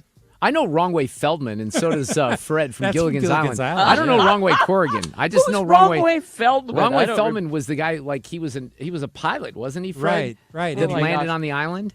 And Okay, he well, thought he they- was in another part of the world because Oh. he was flying in the wrong direction. Yeah. Okay, they must have based that on this. sure. Okay. Wrong Way Corrigan. It was 1938, and this guy, Douglas Corrigan, he's a young man. He's this huge fan of Charles Lindbergh. So he flies from California to New York, and he says, you know what, I'd like permission to duplicate Lindbergh's transatlantic flight. And officials said, no. Your plane is from 1929, and it's way too old. And he's like, oh, crap. Well, I'm disappointed. I'll just fly back to California. Well, it's cloudy that day. He only has a magnetic compass, so he starts his trip, and when the clouds clear, he realizes he's over the ocean. 28 hours later, he landed in Ireland. Oh, my. And apparently there's a debate on whether he did it on purpose, but he did not pass away until 1995, and he Oh, my claimed gosh. all the way through there that it was an accident. And that's how he earned the nickname Wrong Way Corrigan. So I'm sure that's how they got it at Maybe they did. Gilligan's Island. Yeah. I think so. Oh, my gosh, that's funny. All right, United Airlines. Tell me what you think of this. is nixing some middle seats on certain new planes and replacing them with a table. Now, this table can be shared by the people in the window and the aisle seats. They're just going to put it in the middle instead of the middle seat. And the table has, I like how they describe it, a soft leather-like covering. Not leather, but leather-ish. And 2 cup indentations. So, of course, the armrests are still there, but now you don't have to fight over it, I suppose. And there's also the extra space where the middle passenger's feet wouldn't go, so you get a little bit of that room. Now, well, I like it because, look, once I have, like I watch movies or whatever on my iPad, and then when the meal comes, you can't, like, where do you put your drink? So if you have that little table there, that might be convenient. But isn't that kind of taking seats away and showing you that they don't have as much demand for the travel? Well, they say this is going to be a limited thing as far as rows go. They're only going to do it in 1 row on certain new planes. All right, well, yeah. And, of course, you have to pay more. Of course you would. And would you pay more to sit with a table in the middle seat in 1 row? I don't think so. No. I don't think so. I just don't understand. I know they try these things, but if it's only 1 row, and how much are you going to charge for that? I don't know. I just think it's complete We'll see if that one takes off in a way that, because that sounds a little weird to me, too. Maybe if you're flying on someone else's dollar. Yeah. Like the when does that travel. happen? Yeah. Not to us. We're radio people. Oh, that's right. Yeah. The World Cup final, Spain versus Argentina, is set for Sunday. Mark, how was the game last night? It was good last night. They ended up winning. They looked bad for a while when Sporting KC scored the second goal. Fred, you were watching it, right? Oh, I was. Yeah. So they got City got a PK. We call that PK. What is that? Can you speak English? Penalty okay, kick. gotcha. And then they won. They won. So it was good. Did you eat the good food over there? I had an $8 hot dog. But I didn't have Steve's hot dogs. Steve's hot dogs were all the way across the other side, and I didn't make it all the way over there. So and it took a while to get it, didn't it? Yeah, I was in line for a while. See, as we've established, I'm an elitist, and I do not like I like all-inclusive. Oh, boy. But I do I love the way they do the soda, because they give you your cups, and then you can refill it on your own. Put your ice in there and your soda, even though it's Diet Pepsi. Cool. No, I love that. Yeah. How was the crowd? It was a good crowd. Yeah, it was a really good crowd. Good. I just wish I understood the game a little bit better. I mean, even after watching all the World Cup and everything, it's still not something. You're throwing out PKs like you know what you're talking about. I know what that that's was. got to count for something. All right, let's see. It's Sunday is Spain versus Argentina. It's at MetLife Stadium in beautiful New Jersey. Should be at about 2 o'clock our time. Although I suppose there is going to be kind of a closing ceremony, and that will begin at 12:30 with our own Post Malone performing. And Trump's going too. Is he? He's supposed to award the trophy. I think so. Oh, that's kind of cool. 48 teams, of course, were involved in this year's World Cup. Wow. If Argentina wins, they will be the first team to do it back-to-back since Brazil did it in what year? Guess, Fred Bottomer. I'll say 2010. Mark Reardon. $1, Sue. Oh, I'm sorry. That's a different game. I have no idea. 1962. Oh, wow. That's a long time ago. So that would be kind of favor Spain a little bit just with the history. Exactly. I think that'd be kind of cool. All right. An electronics repair shop. Oops. Hit the wrong song again. Oh, that's all right. I'm having a rough day on the board, Sue. Sorry about that. We all have that. They say that it's seeing a surge of phones and tablets with moisture damage because people are trying to beat the heat by putting their phone in refrigerators and freezers. People, this is not the answer.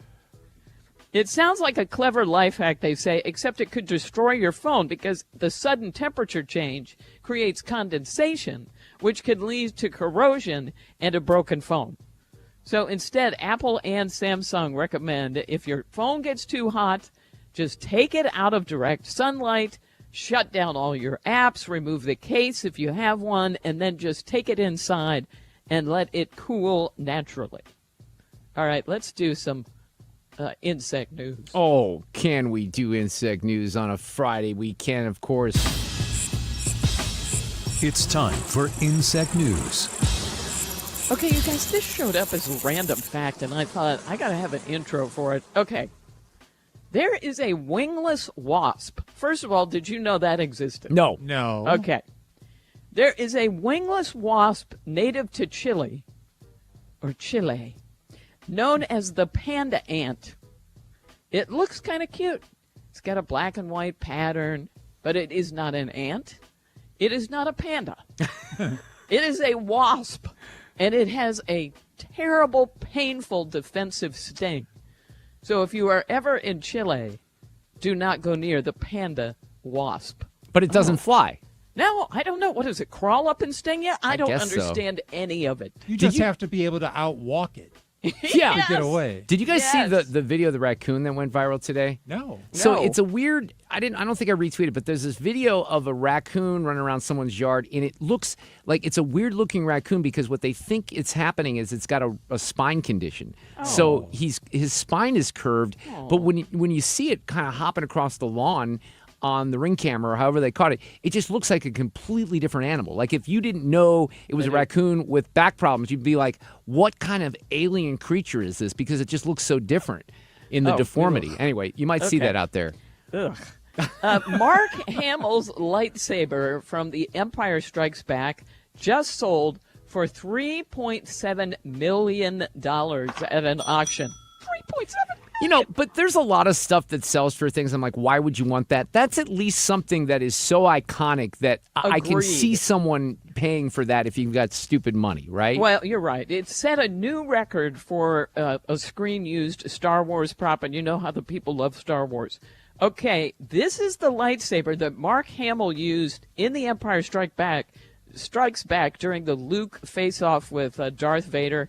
You know, when Vader cuts his hand off and says, Luke, I'm your father. Thanks for spoiling it. Thanks for spoiling it for half the audience out there, Sue. Well, it's a spoiler, all right. Now, the lightsaber hilt was sold with a fake hand that severs at the wrist. Oh, I like that. That's pretty funny. And it was designed after Mark's own hand. By the way, the previous record for a Star Wars prop was held by Darth Vader's lightsaber. That one sold for $3.65 million. And that happened last September. All right, and in science news, scientists are exploring whether human hibernation could work, and they think making space travel missions to Mars would be the use of it. So they think that by slowing metabolism, it could reduce astronauts' need for food and water. So they're now studying animals that hibernate and see if they could do it for people. Of course we can do it for people. I've seen Project Hail Mary, okay? It's a it happened to Ryan Gosling. No, it didn't. No, it didn't. It did not. What? Random fact. James Bond was almost named James Secreton. That's it. That would have been terrible, right? Yes. We're coming back with Paul Hall. I'm Frank Miller with Your Money Now. Well, investors continue to keep an eye on the military escalation in the Middle East. This as U.S. Central Command has launched a fresh wave of airstrikes inside the country targeting critical infrastructure. Iranian state media claims that American projectiles struck 5 bridges, an airport, a railway station, and left at least 7 dead. The strikes also triggered widespread power outages along Iran's southern coast. In response, Iran's Revolutionary Guard has reportedly launched retaliatory strikes against U.S. military assets in Bahrain, setting off air raid sirens across the region. And a major cyber attack is disrupting grocery shelves back in the U.S. Coca-Cola temporarily halting all U.S. production for its popular Fairlife dairy and protein shake brand. In an SEC filing, the company confirmed that hackers gained unauthorized access to its production systems in a significant ransomware event. Coca-Cola says that product safety has not been compromised. On Wall Street, stocks finished the week on a down note. The Dow, Nasdaq, and S&P all lower amid another sell-off in tech. That's Your Money Now. From the FIFA World Cup to competitive business environments, grand ambitions lead to game-changing achievements. At Bank of America, we're there to support businesses at every step, providing insights and expertise to help you gain an edge. He shoots, he scores! What would you like the power to do? Explore winning business solutions at BofA.com/gamechangers. Bank of America, official bank of the FIFA World Cup 2026.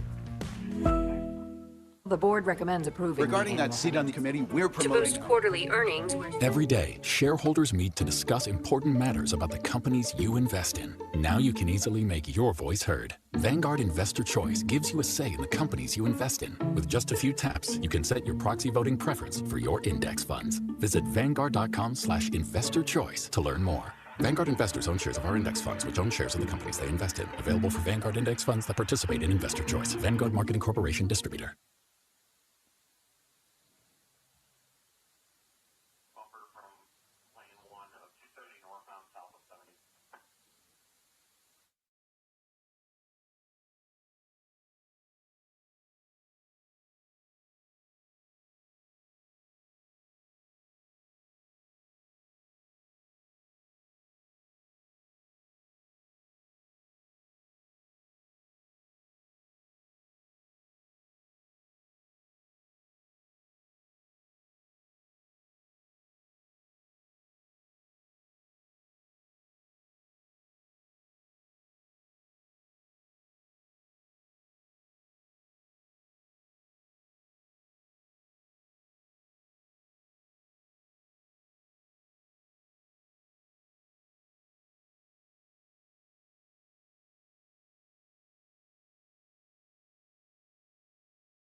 .433, this portion of the show is sponsored by Jerry Kelly Heating, Air Conditioning, Electrical, and Plumbing.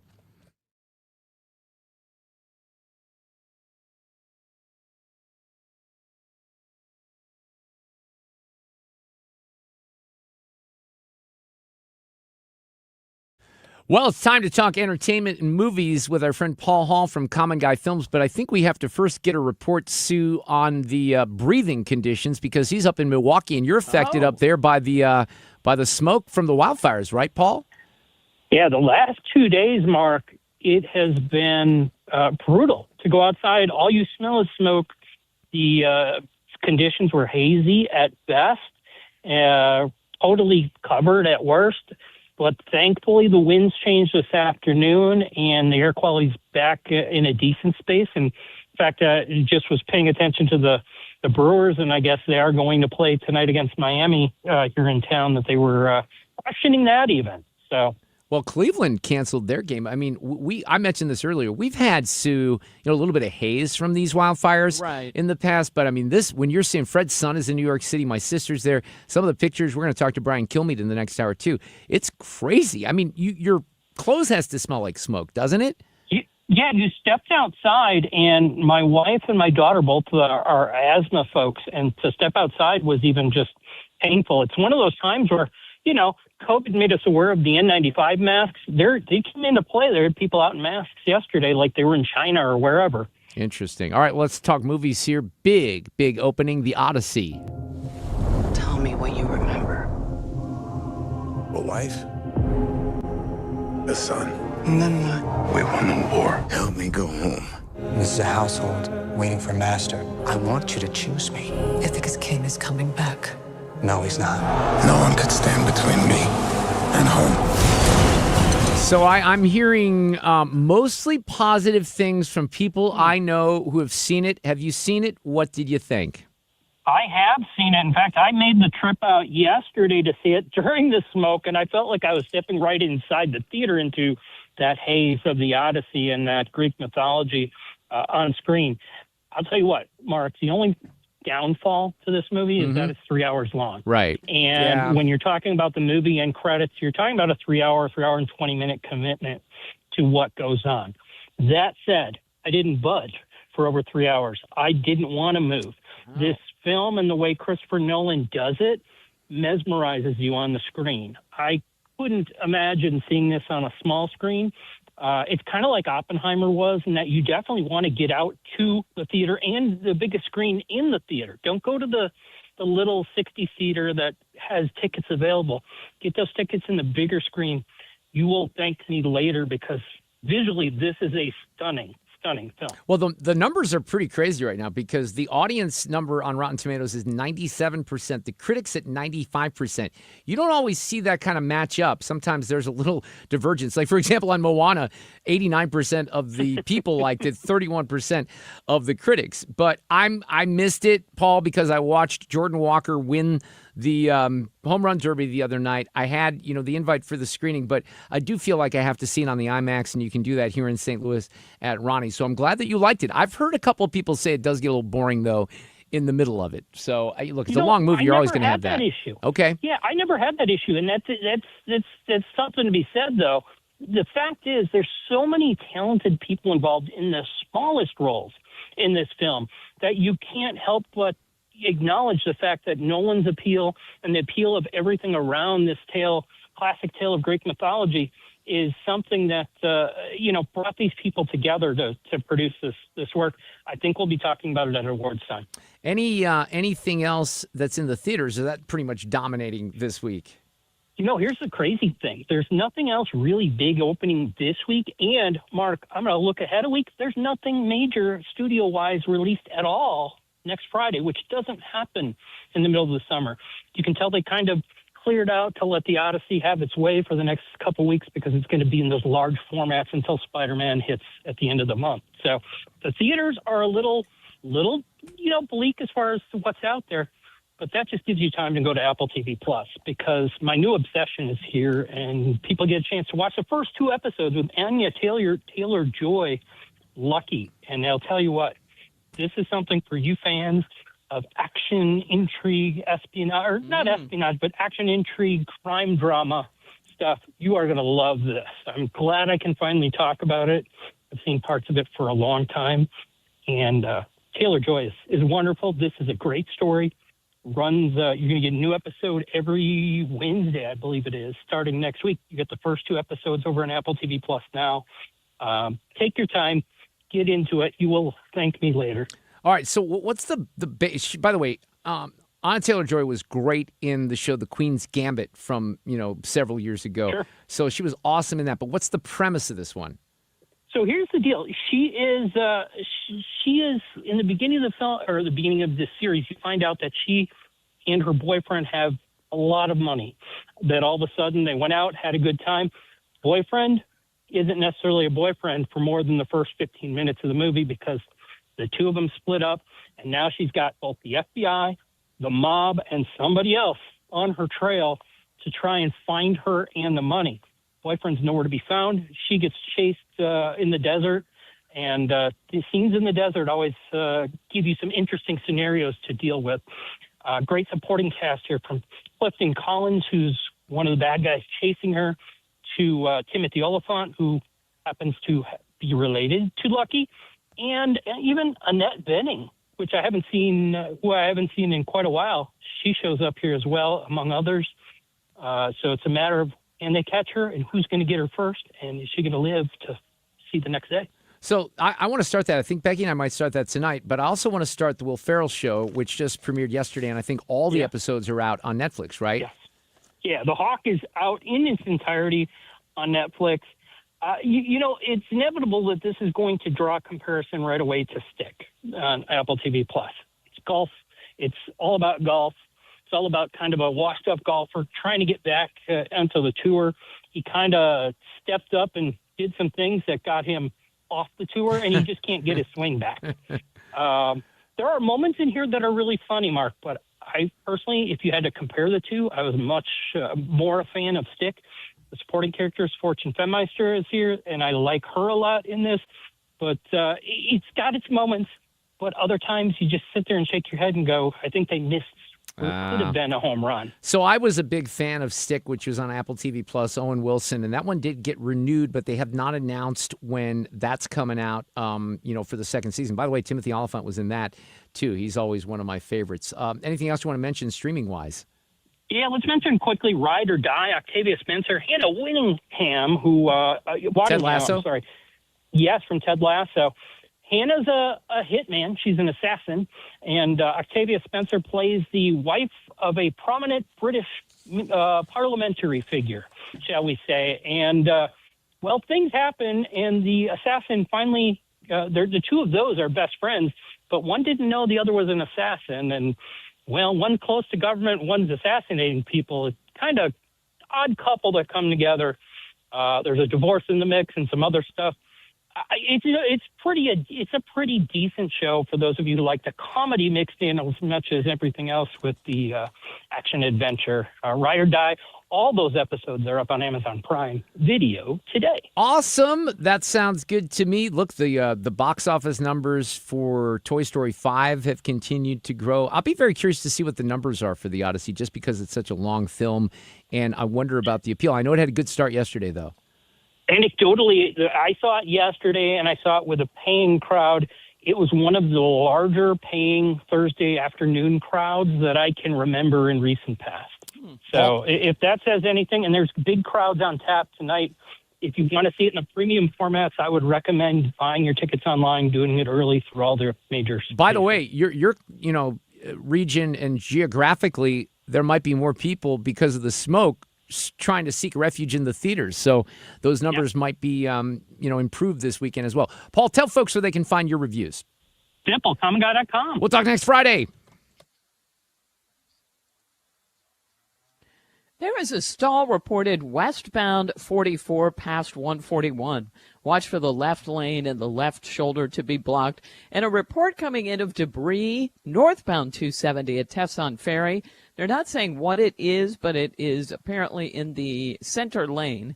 So take care through there. Now, the 44 jam behind that stall goes back not quite to Bowles if you're in that area, but it's not helping with southbound 141, which is already jammed back past Big Bend.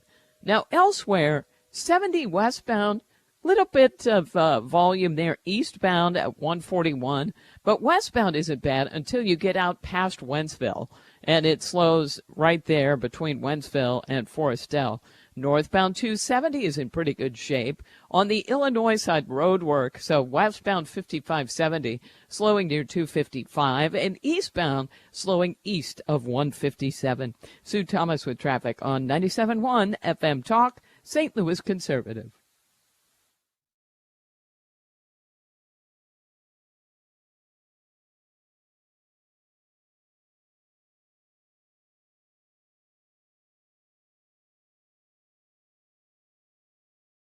I met Alex and Gary Rosenberger a little bit more than a decade ago. They have Master Cars Inc. in Granite City. It is a used car dealership, but with new car caliber. And once I met them, I knew I was going to start buying and selling. We ended up selling vehicles to them as well because it's just a great process. And they can find you a vehicle. They can get it right here to St. Louis if it's not on their lot. I had a car that was in mind back 10 years ago. It was relatively pricey, but I knew if I got like 10,000 miles on it, it would be less. And that's exactly what they did for me. Now, you can tell them, you want someone with 50, 60,000 miles on it really to reduce the price. They'll get you a good quality car. They're going to vet this for you. They're not going to put you in something that they wouldn't drive themselves. I have, my wife drives a Toyota 4Runner. There's a beautiful 2021 Toyota 4Runner Special Trail Edition, which has a great aggressive, wheel set to it. It's a great price. It's cement exterior. It's like a gray exterior, black graphite in the interior. It's beautiful. It's got 40,000 miles,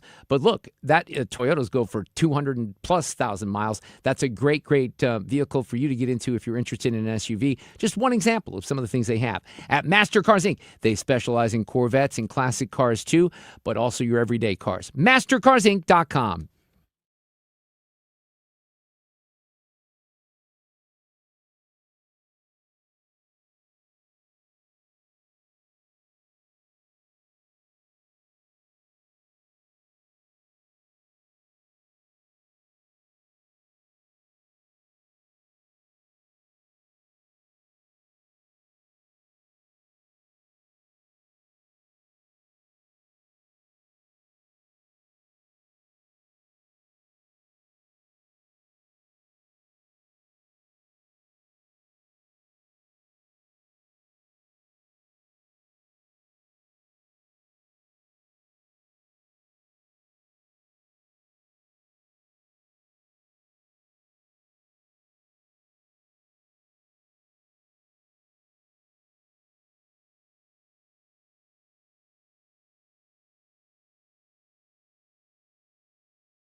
Frank Cusumano, sports director, KSTK, with us for his weekly visit. You know, the last couple of nights outside, I went to the soccer game last night, but it's kind of been the dead zone of sports post-All-Star game, Frank, hasn't it?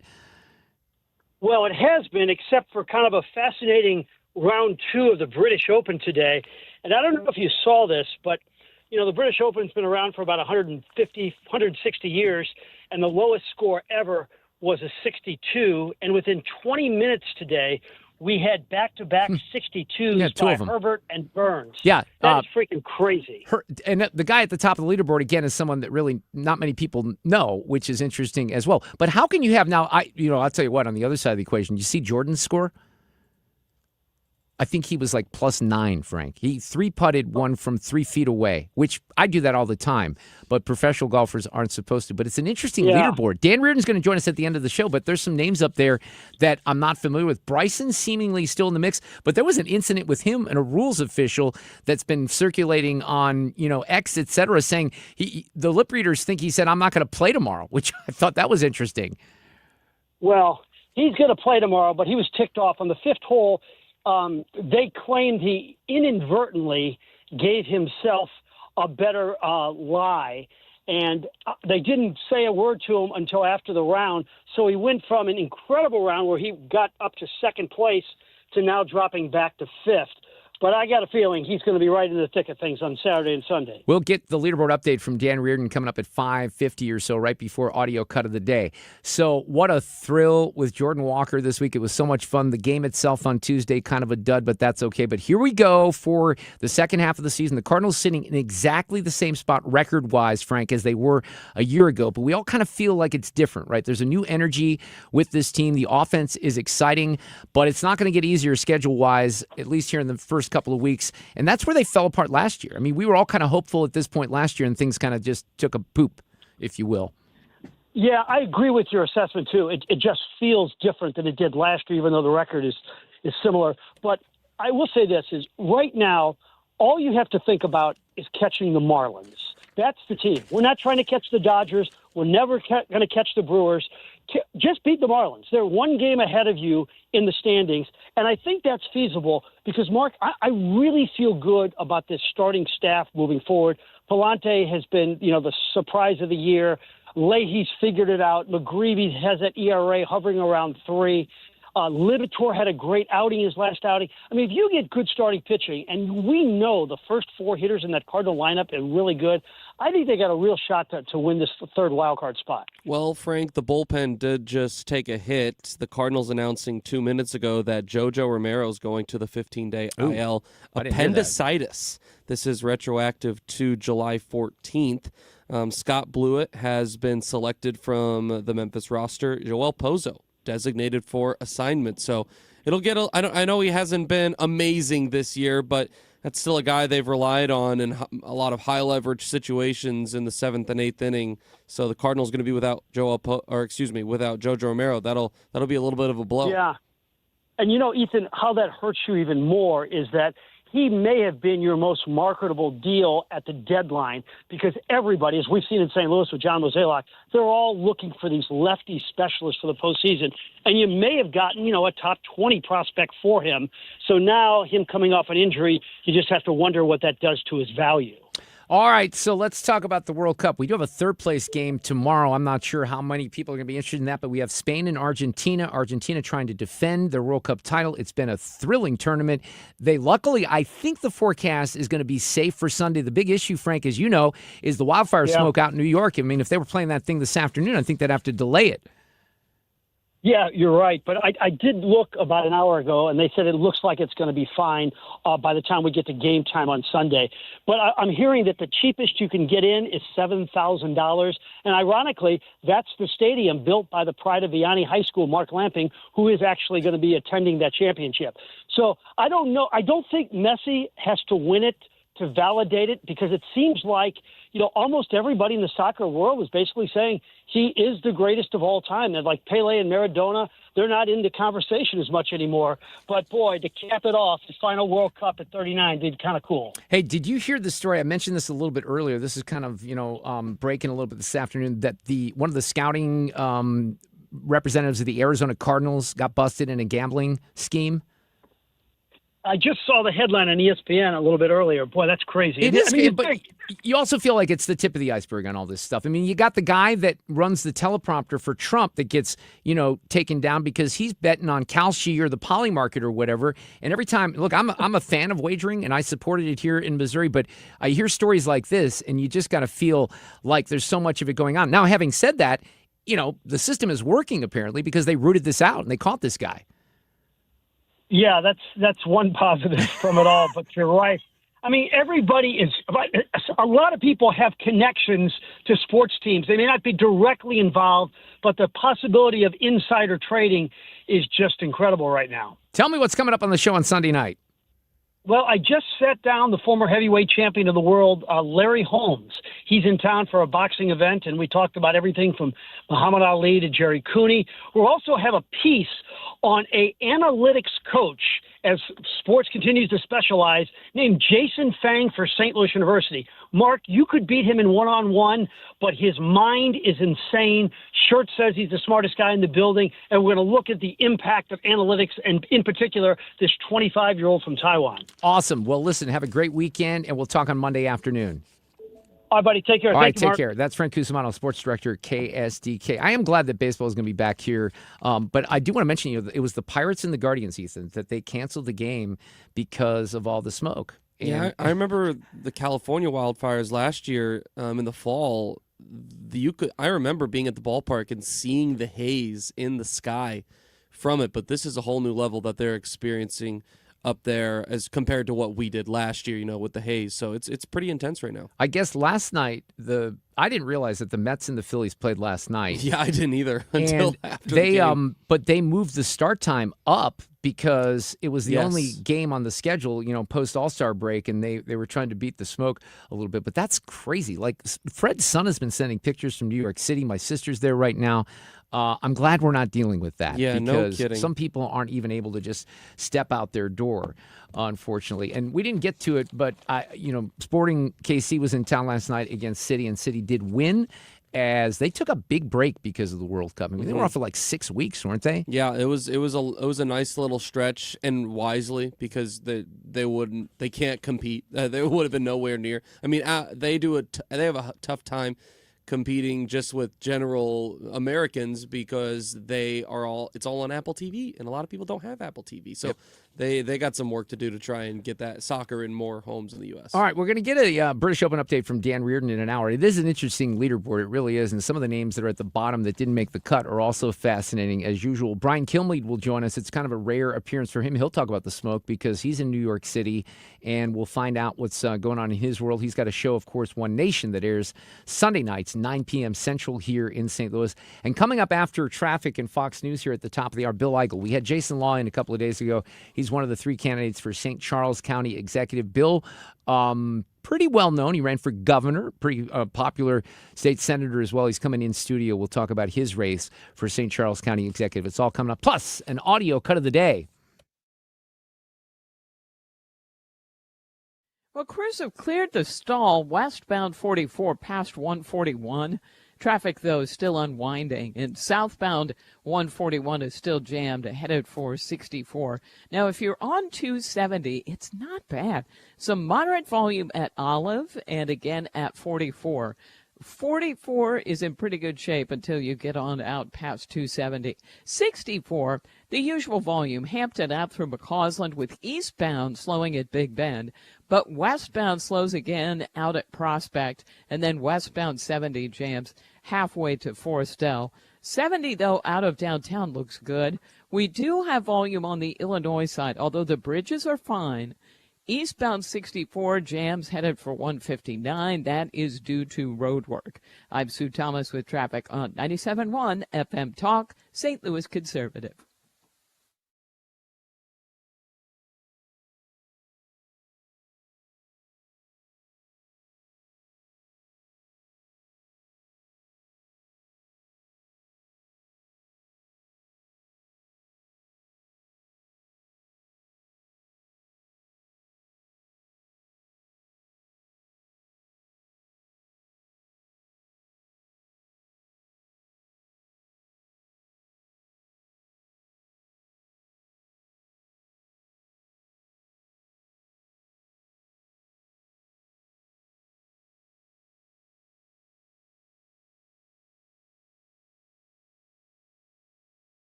Former State Senator Bill Eigel, who ran for governor as well, running for county executive in St. Charles. It's a hot race, one of the big ones. Election day is just 2 weeks from Tuesday. Bill's coming in live in the next hour.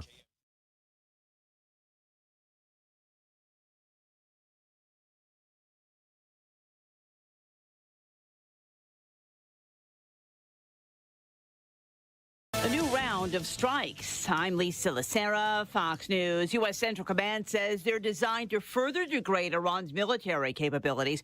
Earlier, the military took out an observation tower used to target ships in the Strait of Hormuz. The tower, according to the U.S., gave Iran the ability to track and menace shipping in the Gulf of Oman, therefore shipping that transited the strait. Central Command says the destruction weakens the Revolutionary Guard's ability to coordinate attacks on commercial shipping. Bandar Kamir and Bandar Abbas both saw road bridges and rail bridges destroyed. The goal is to disrupt the ability of the Iranians to resupply and attack. Fox's Mike Tobin in Tel Aviv. Meanwhile, Iran continues to attack its neighbors, with the Revolutionary Guard claiming it's destroyed Bahrain's main artificial intelligence center with ballistic missiles and drones. An emergency declared in parts of Texas after deadly flooding killed at least 2 people. This major disaster declaration includes 28 counties. It's the counties that have been hardest hit by these devastating floodwaters. More counties can and will be added as needed. Governor Greg Abbott, a week of downpours dumped more than 2 feet of rain in some spots. The rain is expected to taper off, but another round of showers worsening already swollen rivers and flooding communities near the border with Mexico. In the Midwest, Great Lakes, and Northeast, it's another day of smoky skies from Canadian wildfires. The source of all this, of course, thousands of miles away from hundreds of wildfires that continue to burn in Canada right now, sending smoke into the Midwest and Northeast. Health officials warn the smoke is especially dangerous for kids, older adults, and people with breathing problems. Fox Weather's Katie Byrne in Cleveland. Air quality alerts expected to remain in place through Saturday in much of the U.S., but storms could help move some of the smoke out. Major League Baseball postponing tonight's Pirates-Guardians game due to poor air quality. America's listening to Fox News. Point! Hey, you okay? You don't normally miss those shots. I just haven't been as regular lately, and it's making me feel sluggish. You should try Metamucil. It's been a game changer for me. Metamucil's plant-based psyllium fiber helps trap and remove the waste that weighs you down. Ace, you're moving better than you were last week. Definitely. Metamucil keeps you moving. These statements have not been evaluated by the Food and Drug Administration. This product is not intended to diagnose, treat, cure, or prevent any disease. Learn more at metamucil.com. My name is Whitney Allen, and I'm a widow. My husband, Ryan, died. We never thought we'd ever have to use life insurance, but the unexpected happened. With Ethos, signing up was fast and 100% online. You can get a quote in seconds, apply in minutes, and get same-day coverage. No medical exams, and you can get up to $3 million worth of coverage. I'm grateful we were prepared. Get your free quote at ethos.com/term. That's ethos.com/term. Paid spokesperson. Time spent on application may vary. Online health questions required.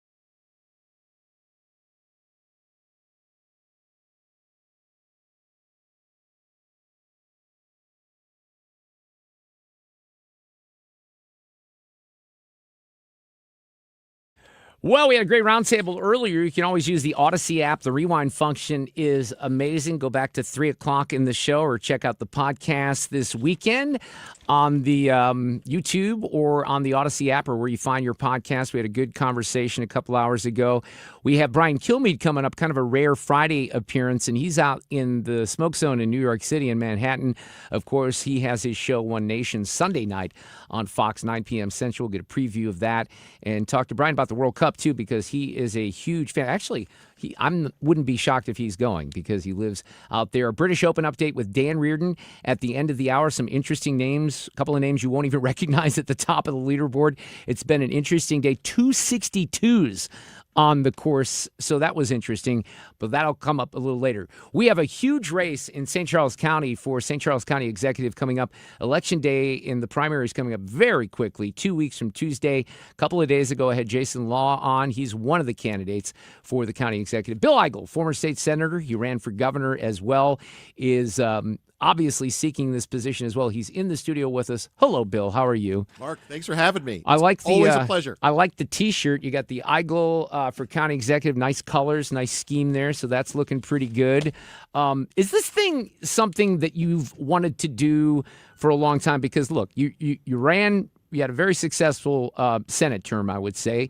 I think you knocked some heads around there and were a rabble-rouser. You ran for governor. It was a strong race. Why this position? Let's start with that. Why St. Charles County Executive? Well, I think the thing that attracts to me most about this position is that we've seen at all levels of government, the executive in our forms of government is being called upon to be a leader when it comes to government budgets, when it comes to government priorities, and it comes to really the scope of government and what government is going to do. So the opportunity to go from a legislative position like we had over in the state Senate to an executive position allows me the opportunity to, quite frankly, do a lot of the things that I was talking about as governor for the state. We can actually do those and implement them in a charter county like St. Charles County. So some of the issues are the same when we talk about personal property taxes. We'll get to that here in a couple of minutes. We'll get to that. But a lot of the opportunity, the tone, the priorities, the initiative is set by the executive, and I feel like St. Charles County, where I've raised a family, I've run a business, my wife has grown up in St. Charles County. I feel like we're kind of on the edge of stagnation a little bit. So I think a lot of the ideas that I've been talking about already would be fantastic for the county that I've built a life in. Has this gotten? I think we should just bottom line it here for people who don't know. Steve Ellman, who's the incumbent, was not going to run for re-election, right? But he got back into the race because of you. Yeah. So. Is that whole thing personal between you two? It's not personal for me. It's clearly personal for him. And I got to tell you, Mark, the idea that someone would ask for a sixth term from anybody for the only reason is that he doesn't like one of his opponents personally. That's a terrible reason to run. And I was surprised that Steve said that, but he said that publicly, repeatedly. And when we allow our personal vendettas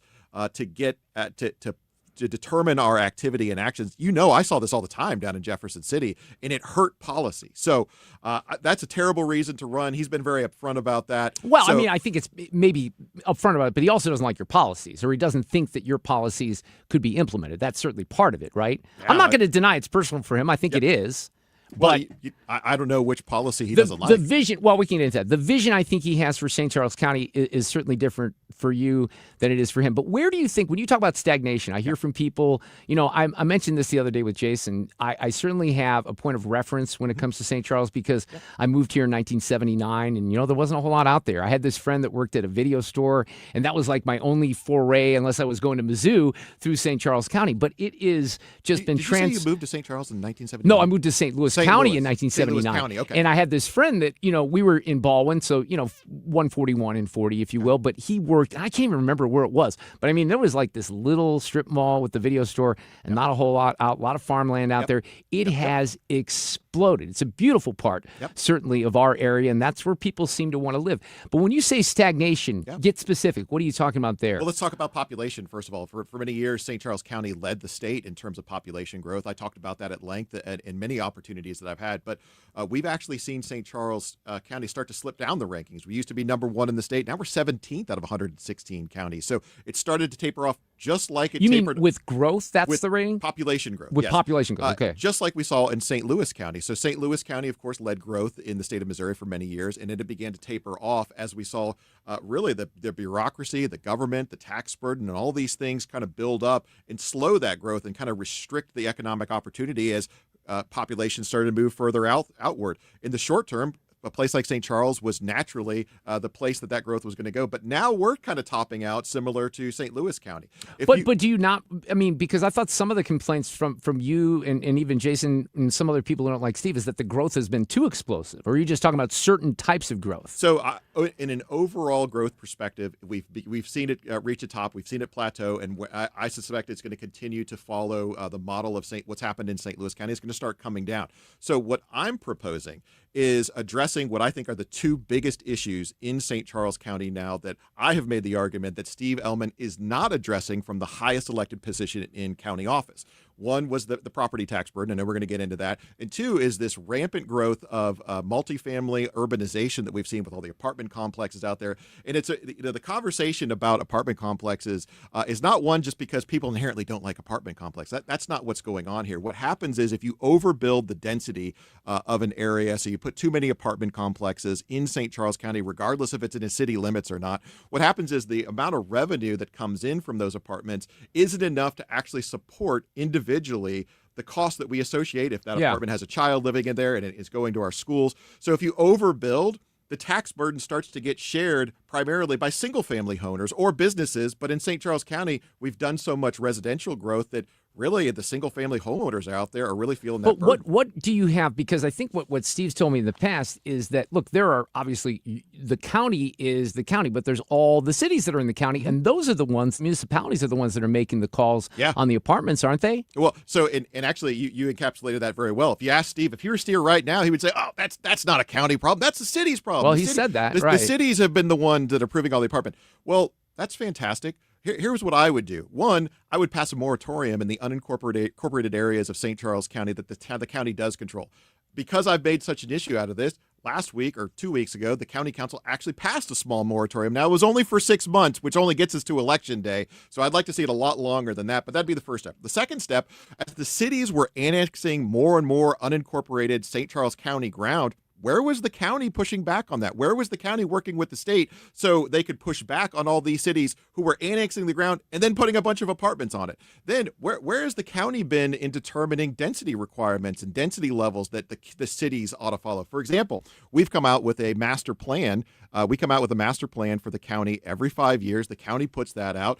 The new master plan that is under draft right now has identified almost 100 new square miles of ground in St. Charles County, unincorporated St. Charles County, that would have the ability to build apartment complexes on there. So whether it's, I've never made the case that the county has approved directly more apartments than the cities. Of course not. But I have made the case that Steve Ellman has been very absent on this issue. Instead of being proactive as the highest elected office holder in St. Charles County, he's let the cities basically run roughshod and put up all these apartment complexes. I would, if I were the county executive, not only would I help develop those density standards, but then I would start to leverage those cities to follow those density standards by withholding some of their road boards. You, Mark, you know as well as I do, the best way to get a jurisdiction underneath you to follow your lead is to start leveraging the money. Well, there's a lot of money that goes to those cities through the county, and if they want to continue to participate in all of those dollars that are good things, they're helping for road boards, then I think they need to play ball with the county on some of these density requirements and guidelines. Bill Eigel's here, former state senator. He's running for St. Charles County executive. Let's get into the property taxes.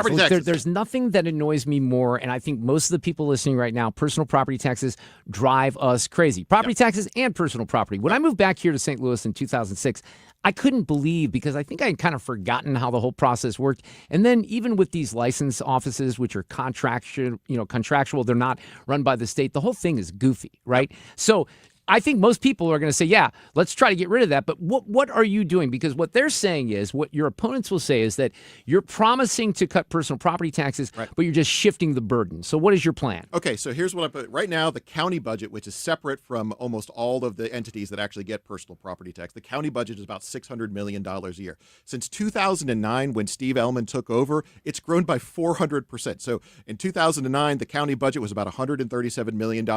Now it's about $606 million. That's way ahead of the rate of growth, way ahead of the rate of inflation. So I'm making the case that Steve has been growing the county government way beyond what was appropriate and way beyond what is now dipping into wasteful.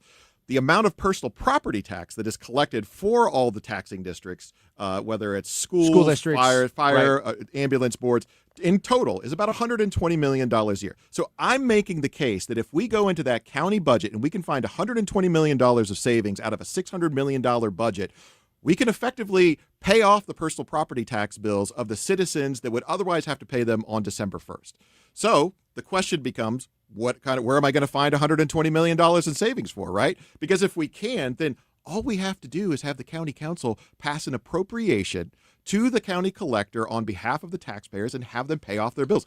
having a third party pay off your personal property tax bills, by the way, Steve says this is unconstitutional, but having a third party pay off your property tax bills happens every day because your mortgage company already sends a payment on your behalf to the county collector to pay off your real estate bill. So this is actually a very normal thing. But the question becomes, where are we going to find $120 million?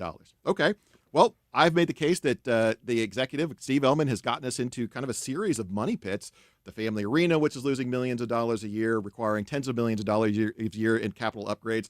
The courthouse annex, which is the same story over and over. We've seen a huge explosion in some of our biggest departments. For example, the Parks and Recreation budget has tripled over the past 3 years, even though the actual foot traffic at our parks and our recreation facilities have dropped over the same period. So I think we could go into that budget, taking a page out of the Doge book, and if we can find just 5 to 10% savings in our county government, which has grown by 400% over the past 20 years, we can get rid of personal property tax. So then I'm just going to tell you what they tell me, and you tell me what your reaction is. That you're not actually ending the tax, that you are having St. Charles government, as you said, pay everyone's personal property tax bills, but the taxpayers would still pay. How would it, if I'm in St. Charles and I'm paying personal property tax, how would your plan work and not have me pay as much money in personal property tax? So I'm confused by that. It's kind of similar to, you know how every now and then the federal government, a couple of years ago, the state government came out with this idea that they were going to write everybody a check for $1,000 or $500. Yeah. That's basically, that, in a way, that's kind of what we're doing.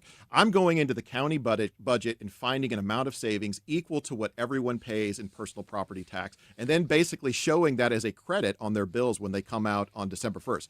Steve Ehlmann is actually correct in the sense that you can't eliminate it directly. However, the idea that we can't do anything, which is really his, if he were here, he would say there's nothing the county can do. The county's done everything it possibly can do. It isn't true at all. We could absolutely find savings in the bloated government that he's created. We've never had more money at the county. I want to take a portion of that money that is going to things that I believe are waste and give that back to the taxpayer to make their everyday household budgets more affordable. Let me go back to some budget numbers. Okay. We talked about a $606 million county budget, right?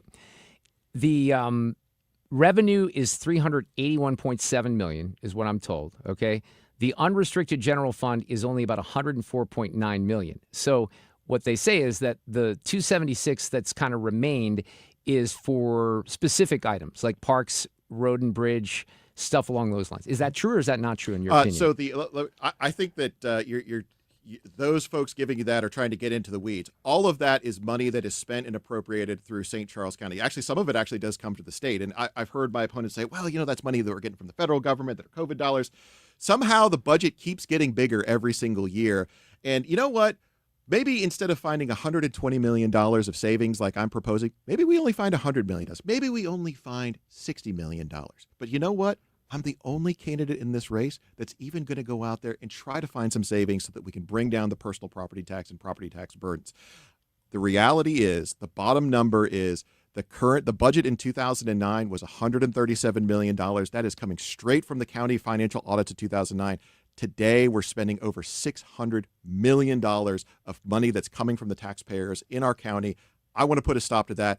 I'm the only one with a plan that's going to actually reduce this tax burden. And really, Steve's only answer to that is to say there's nothing else the county can do. Well, when you talk about those numbers, and I'm a small government guy, so I hate it when I see numbers balloon like that. But where is, I know you pointed out a couple of things, where is their bloat that would add up to that amount? Is there something specific, or you're just going to have to go across the board? Let's take the Parks and Recreation budget. So I gave you kind of, I think a third of the equation is in these so-called money pits that Steve Ehlmann has got us into. And like I said, the family arena, the courthouse annex, there's a few other things on that list. I also think that take a look at our Parks and Recreation budget. And I know people love Parks and Recreation, but over the past 3 years, our Parks and Recreation budget has tripled. It has tripled because we passed a use tax a couple of years ago that was promised to go into Parks and Recs.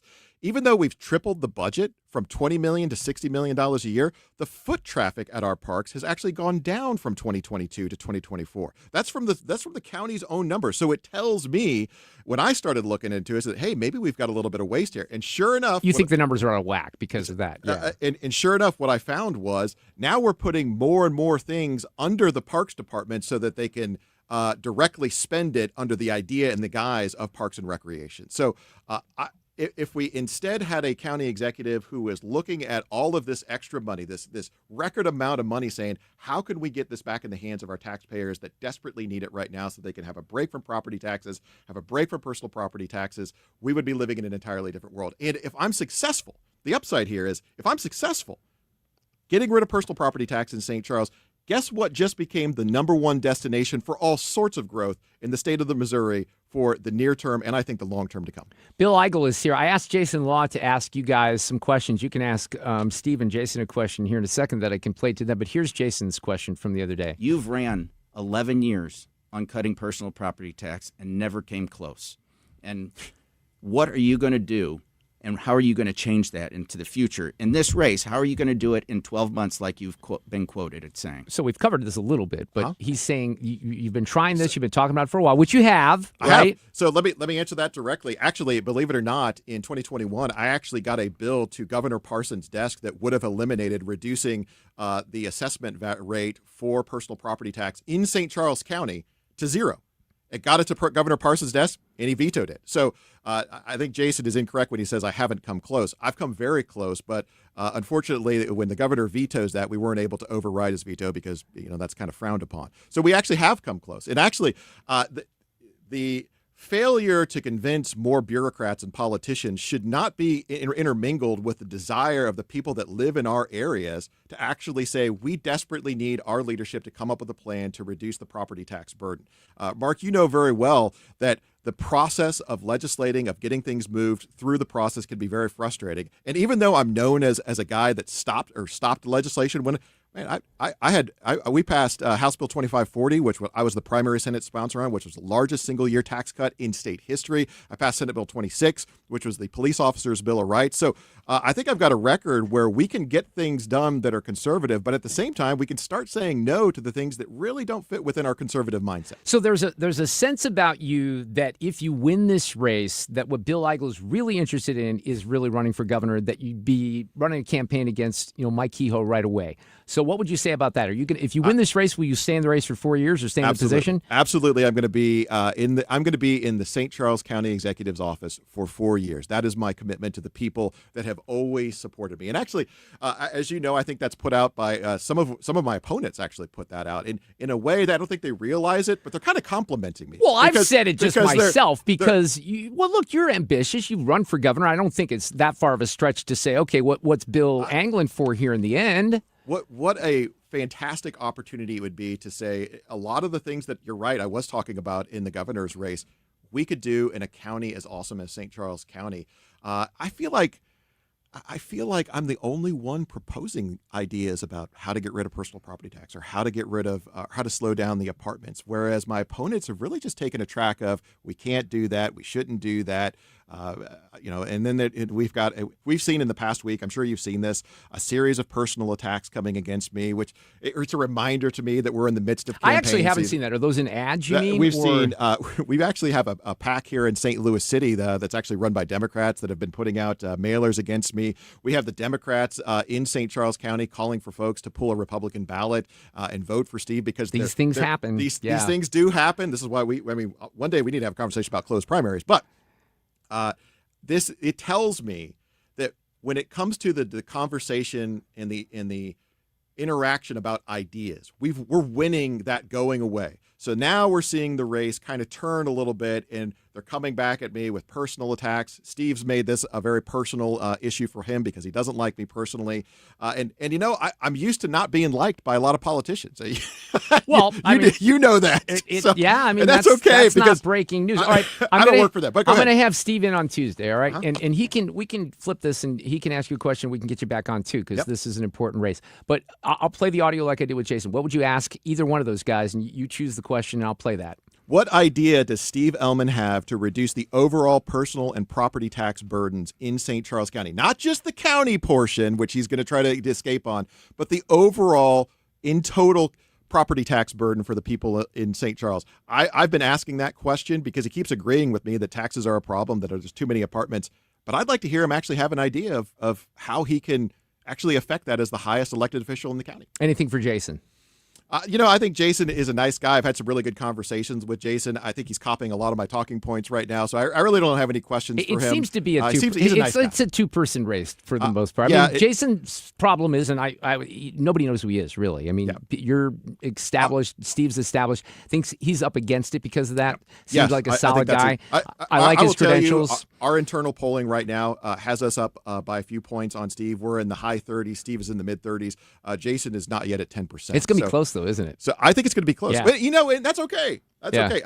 I have been my very first race that I ran in the Senate. It was I've defeated Ann Zare. That was 24th. What year was that? That was 2016. Okay. And that was we had 24,000 votes cast. I won by 400 votes. So I'm not afraid of close votes. And by the way, that tells you that votes count. Every vote counts. Actually, here's a question you can ask Jay. Actually, you know what? I think you're right. I think you're right that two-person race. It's a two-person race. Okay. I think folks are going to choose between the ideas I've got on the table or kind of the status quo that Steve. All right, Steve's in Tuesday. So if you have any other questions, let me know. Thanks, Bill. Good to see you. Good luck. I mean, this is going to be interesting to watch in a couple weeks. Can you believe it's only 2 weeks away though? I Tuesday. Can't believe it, but I'm sure happy about it. All right, we'll see you soon. Thank you. Westbound 70 looks great out of downtown, but we do have some volume between Wentzville and Forestell just due to road work. Now, 64 westbound, moderate volume at Clayton Skinker. Eastbound, there was an accident reported at Big Bend. A little bit of a slow go through there. And the 64 lines up again right at Prospect. Southbound 270 looks good. 55 is in good shape. And if you are headed into Illinois, we look fine on the bridges downtown. But there's a slowdown eastbound 64 east of 157 and westbound 5570 starting at 255, and that's due to road work. I'm Sue Thomas with traffic on 97.1 FM Talk, St. Louis Conservative. Well, let's talk about the Missouri Athletic Club. I think there was a little bit of error on my part last night because I parked in front of our building here to go to the soccer game, and I should have gone to the MAC. We had a little parking kerfuffle, if you were, but they have a shuttle that'll take you right down to Energizer Park. Same thing for Busch Stadium. The downtown MAC is a great place to go before a game or after a game to enjoy some food or maybe some adult beverages. Now, I like to focus on some of the things we do at the MAC outside of me getting my butt kicked in racquetball like happened yesterday. But we have something called the Sports Foundation. And as part of the Sports Foundation, there's an extension of that, which is referred to as the MAC Charitable Society for Children. And it's a club within a club. This year, we pick 3 charities every year. Books for Newborns, great organization here. Joshua's Great Things, which they have a 5K run that's coming up. It's for children with brain cancer. And Missouri Kids Coalition is a great group out there that helps young athletes who suffer life-altering injuries. All great things. If you're an MAC member, you can always find out more about the philanthropic things that we do in the community at mac-stl.org for the Missouri Athletic Club.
By the way, we'll have some interesting shows next week. I know we have Andrew Bailey set for Monday, who is the assistant director of the FBI, And Governor Kehoe's going to be with us next week as well, right, Fred? You got him set up for Yeah, what? he's coming Friday in the 5 o'clock hour. So we'll no doubt talk to him about the constitutional amendments, certainly Amendment 4 and Amendment 5, which he is behind. We'll have Steve Ellman on Tuesday. I know on Monday afternoon, Josh Hammer is going to be with us for his kind of bi-weekly visit from down in Florida. Anything else that you want to talk about that I should know about? I think that's it. That's we got Frank again on Monday. You know who's coming to town next weekend? Scott Jennings. I don't know if he'll be here on Friday. If he's here on Friday, we may have to throw him on, but we're going to baseball games on Saturday and Sunday. But he hasn't been to St. Louis since last Memorial Day weekend. It was that game that Arenado had that amazing catch where he sort of, tripped into the stands and they made the gold seat out of it. But Joe Arnold, our mutual friend, and Scott, they're going to make their way to St. Louis next weekend, which will be fun. We have a rare Friday appearance by Brian Kilmeade coming up next.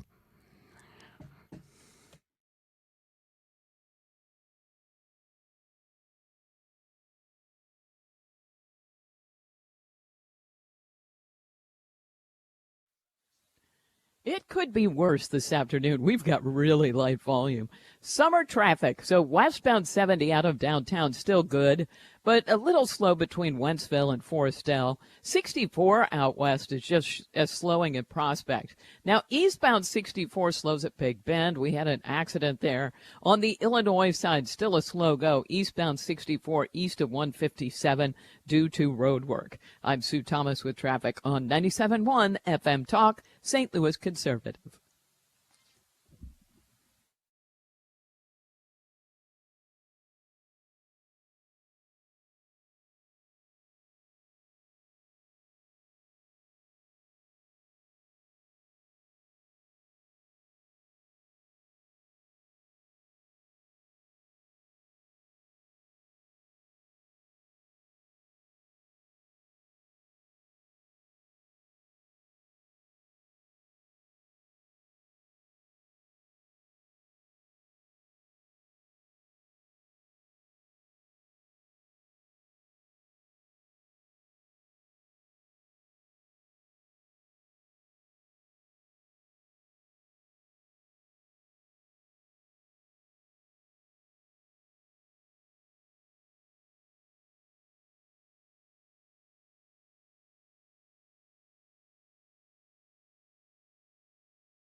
Amazing offer from Stewart's American Mortgage, and I want you to really listen up. Two different offers. One was limited time. We've extended it. The other is brand new for the month of July.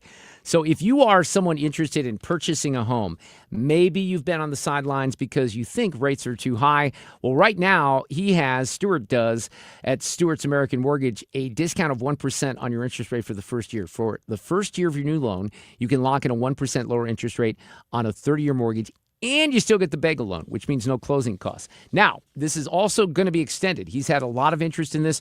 So on refis, because originally this was not going to apply to refis, but if you go from an FHA to a conventional on a refi, he will also discount the rate by 1%. Plus, you get the bagel loan. With the bagel loan, you pay no appraisal fees, no closing costs, no title fees, no broker fees. He invented the bagel loan to save you money, and this is going to save you money as well. If you need to tap into some equity in your home, this is the way to do it with Stewie.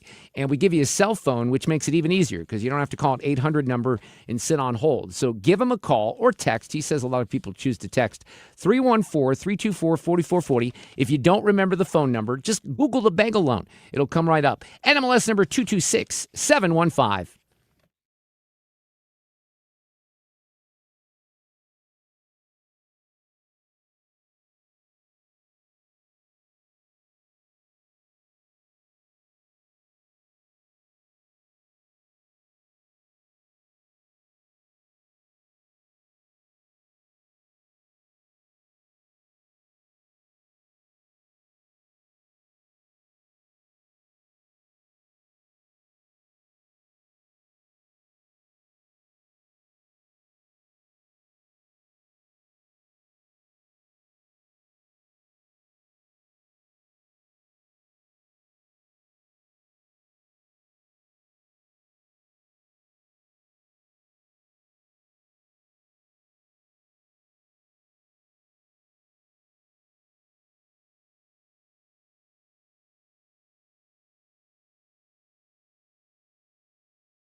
This portion of the show at 5:34 is sponsored by Jerry Kelly, Heating, Air Conditioning, Electrical, and Plumbing.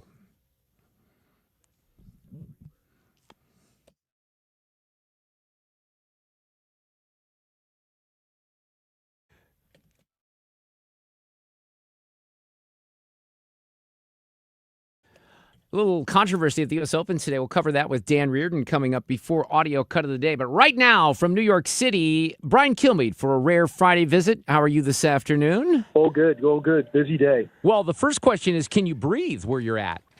Yeah, I mean, it's really bad. Really bad. And last night, it was incredible. And you're talking about Canada to Long Island and Manhattan.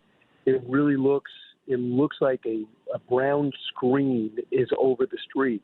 Just starting to clear up now. Hopefully it's going to be good for Sunday for the World Cup, just about 15 miles from work. Yeah, I think I've heard, and I heard a couple of the meteorologists that you guys had on today saying it looks like it will be good. We had some of this haze last year, but nothing like, occurred up north in Chicago. So we're a little familiar with the haze, but with the video and the the still images I've seen, my sister is in New York City right now. It's unbelievable. I mean, in Detroit, they canceled like all the outdoor activities, I heard. I mean, I wouldn't doubt it. I mean, they pushed the Met game up early. Some people say if it's really dangerous with a sport that demands so much heavy breathing, do you push it to Monday? Do you think it's going to clear up? I mean, it wouldn't be the craziest thing. It's not that it would be that different from the rest of the tournament because they had games at 3 o'clock in the afternoon, during the week. So it wouldn't be that crazy. It wouldn't be a disaster like when golf does it. Everyone's really back in work. You have no crowds, but this wouldn't even affect that. But my sense is it's going to come off. So I was at it was at our MLS game last night. We won, actually. I did not see the speech. I've kind of caught up with, some of the coverage today. But what did you make of what happened last night with the president? Yeah, I didn't really discuss it much. I didn't see much new there. I don't think it was necessary. I think his strategy now is not to talk much about Iran, just do it.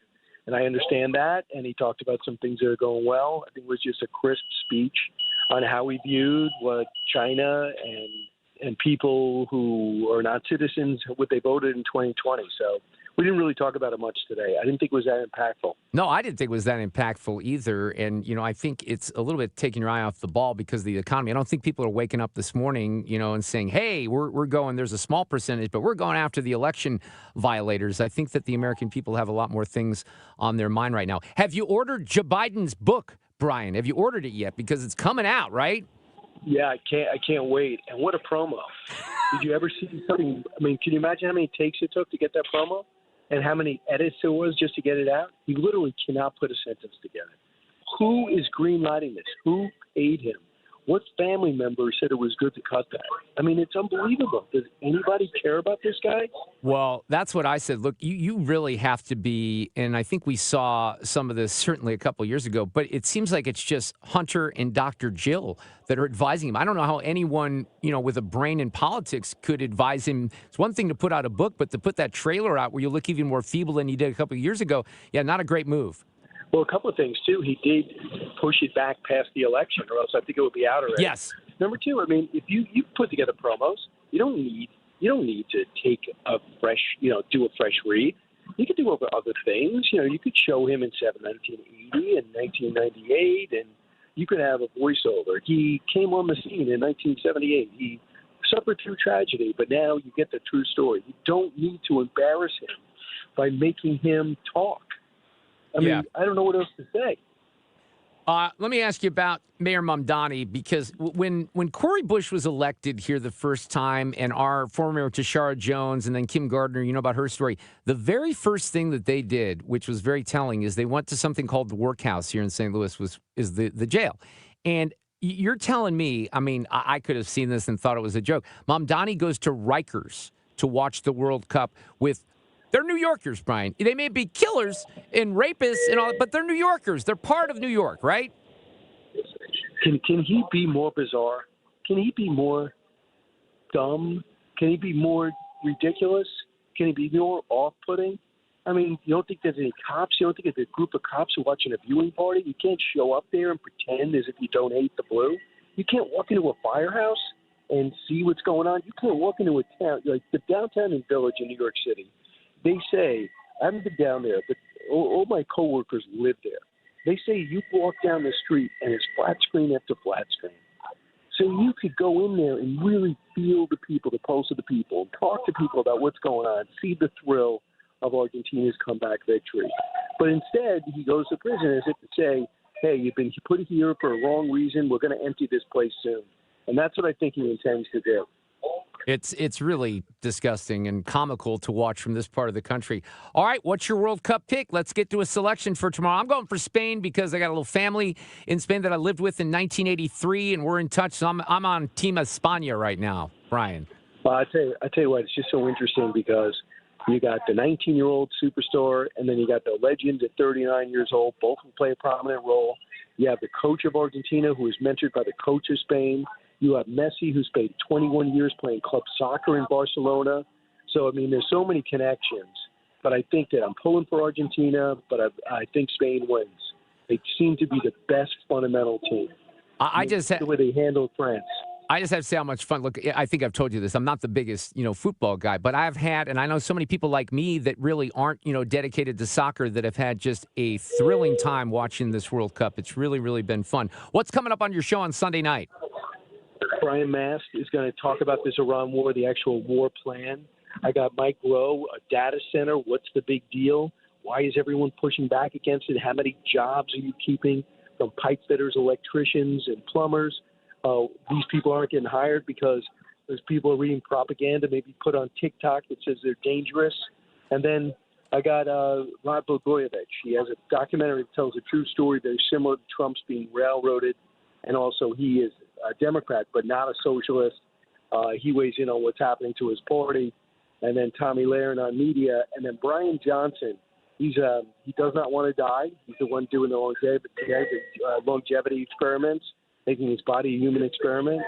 And he is got a disease, that it's a chronic disease. He's not going to shake. So he's going to talk about that and all the secrets to longevity that he's uncovered by being a human experiment. Hey, I got to ask you one more question. I thought I was flashing back to like 10 years ago. Can you confirm that I see that you did an ice bucket challenge this week? Yeah, Tim Green, I'm good friends with, has ALS. And so Chris Johnson is a friend of their families, and he got ALS. So he tagged me, so I did that. And now Ainsley and Lawrence got to do it. Can we tag you? You can tag me. You better make sure those two do it, though. If you want to tag me, I'll be in. I did it 10 years ago, but yeah, I'll commit to that. How about that? Hey, it's raising money for them. We definitely could use it. And at the Massachusetts General, it goes to their research. So it's a good cause. It's awesome. All right, dude. Thank you so much, Brian. Enjoy the World Cup this weekend. I hope everyone can breathe, and we'll talk next week. And I'll see everybody in person in November at BrianKilmeade.com. Remember. November 21st. It's getting closer. Tickets on sale at the factory. We'll see you, Brian. Take care. Go get it.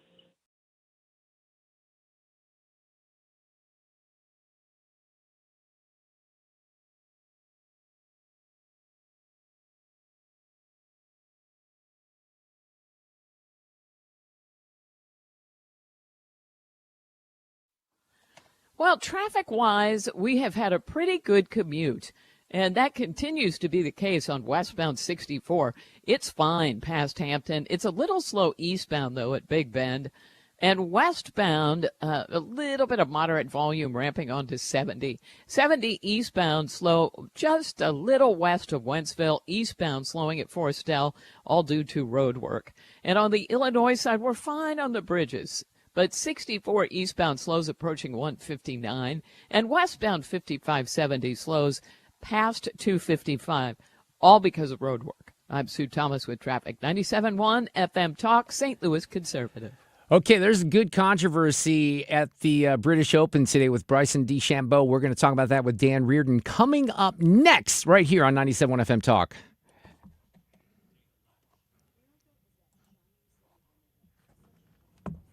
Control.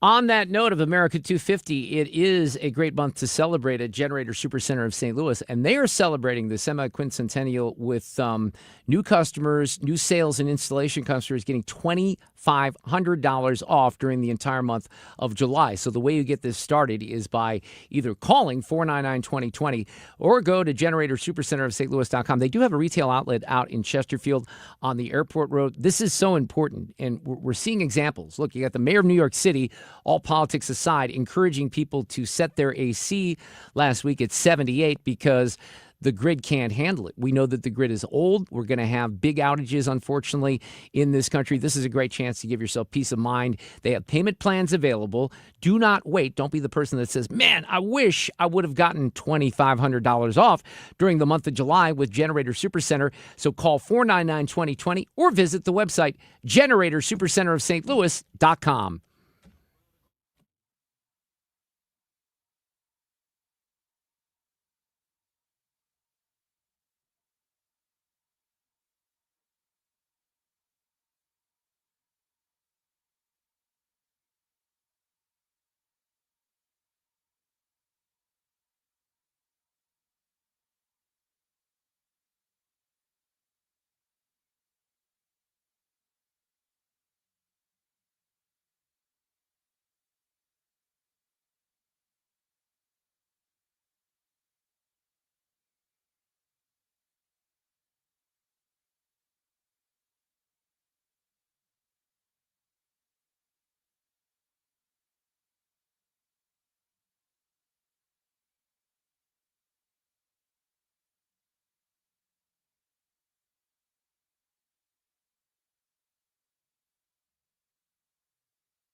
Well, I played this one for Sue because it's the Mavericks.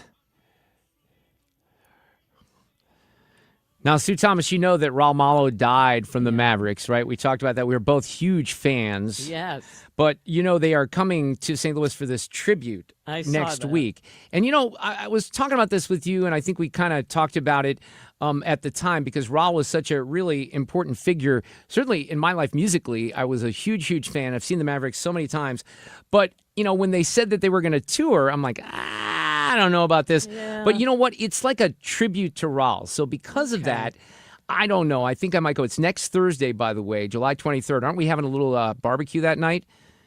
Is that the night? 23rd? Yeah, I think it might be. But that's okay. I could still, I mean, look, the barbecue, I could get over there for the show. They won't go on until after 9, and they're at the pageant. No, we're not on the 23rd. Now, which date are we? We are on the 30th. Okay. See how then I have no conflict. I have no conflict. Okay, I might you go. Write that down, please. Yeah, that it's on the 30th. Yeah. Don't I get email and text notifications from you? Maybe. Okay, we'll check. Dan Reardon, Sue's going to be back with traffic. I'll have audio cut of the day. Dan Reardon is with us this afternoon. I've left us, Dan, just a little extra time to talk about the U.S. Open because, God love him, Bryson DeChambeau, we have controversy, don't we? How are you this afternoon? I'm doing fine, and it certainly is entertaining. And, you know, with his Texas background and his behavior, he's sort of a maverick, I would say. But you know, we're spared, I think, a bad moment because of this penalty situation. Because if it had not occurred, the final group at the of the Open Championship would have been 2 players from the LIV Tour. And I don't think the world is ready for that just yet. No, I think you're right about that. But I haven't really, outside of Frank joining me, you know, before the 5 o'clock hour, I haven't really run this down for people this afternoon. So what happened? I've seen some of the video. He ends up in this tall grass, right? More than rough, tall grass. And he's accused of improving his lie, and he gets a 2-stroke penalty. It's really simple, Mark, and it's not controversial with all due respect to Frank Cusumano. Bryson hits his ball into what is knee-deep rough. The grass is knee-deep in length. Now, it's dry, and they're getting through it comfortably. But as he goes into where his ball is, he stomps down the grass behind his ball. He literally stomps it down, and then he steps around and then goes in one more time and presses the grass down behind the ball. And now the grass no longer interferes with his backswing. Yeah, you can't do that. Clear it. Right. It's a clear improvement of the shot. Now, what he should be doing is thanking the RNA, because if he came in and signed his card and then some official called attention to that later, he only had 15 minutes to correct that mistake on his card, or he would have been off on Saturday because he would have been disqualified. It was, like I said, give him credit for the round he shot, but and he should know better than that. Bryson, I hope that it was unintentional, but it was clearly a violation of the rules. By the way, I don't think, just to be clear, I don't think Frank really called it controversial. I'm probably the one that's, making it more dramatic here, because I've watched the video during some of the commercial breaks and I saw the exchange with the officials. What do you think? Here's the thing. What do you think he was trying to argue? Because he was arguing with them and yelling and trying to make the case when, to your point, Dan, it does seem pretty obvious that this was a rules violation. Oh, I think what Bryson said is, my swing in that situation would have been so steep that the grass was not going to interfere with my swing. I think that's a pretty weak argument. And they also said afterwards that some people were suggesting he threatened to leave the tournament. Yeah. Well, it was a short-lived threat, because he went to the driving range to practice for tomorrow's round. And where does he sit on the leaderboard right now? Now he's 3 shots off the lead of Lucas Herbert, who I said is from the LIV Tour. The story really is the golf course got just hammered today. I mean, they blasted this golf course into submission. Everybody virtually thrived on that golf course. Mark, 111 players in the field are now averaging 300-plus yards off the tee this week because of the conditions they have at Royal Birkdale. And so here's what you want to look for on the weekend. Every morning we've seen good scores. Every afternoon they've moderated. The weather will be the same tomorrow and on Sunday. That means there's going to be players who are going to come up the leaderboard because they're playing in the moderate conditions and not dealing with the later conditions. It will almost play out like leapfrog, which it has done the first couple of days. The only one that's remained constant there is Jackson Suber, who we talked about yesterday, and he was only 1 under on today's round. So I think we're looking at a really congested leaderboard on Sunday, with the possibility of somebody like a Rory McIlroy, who's only at 1 under right now. I don't think Lucas Herbert is going to win this championship. So 8 under is irrelevant. 6 under is irrelevant. So Rory's only 5 off the lead. Yeah. He's only 2 off the lead. Yeah, there's a lot of names. Look, I got to tell you, this is where I'm hoping it doesn't happen, because Siwoo Kim was like plus 4,400 on Wednesday, and he is sitting at -5 right now, tied for 5th. So I did not place that bet, Dan, and I'm going to hope that I don't regret not placing that bet, because his stats have been really good, and I don't know why the odds were so long, but I was about to jump on that. Let's talk about one more thing, because I saw this and I reposted it. It makes the amateur golfers and those of us who play golf feel a lot better, but I feel bad for Jordan Spieth. Look, he 3-putted on a putt that was like 3 feet, under 4 feet, and he 3-putted on that, and he finishes way down, like almost last, +9 in the tournament. Yeah, and it doubles up on Jordan, because this was one of the moments of his life when he won the Open Championship at Royal Birkdale, and he came in playing reasonably well this year. He didn't anticipate that he would tank. He shot 73 the first day, 76 the second day, and just disappeared completely. But I got to believe that halfway through the round, Jordan was just depressed about how much he had hoped for something special this week, and got exactly the opposite. Well, and some of the other stuff that's happening we haven't talked about, but I'm dialed into this, and I'm sure you are too. Nick Faldo said some things about Bryson that were rather, I think insulting to Bryson, talking about how he has no strategy.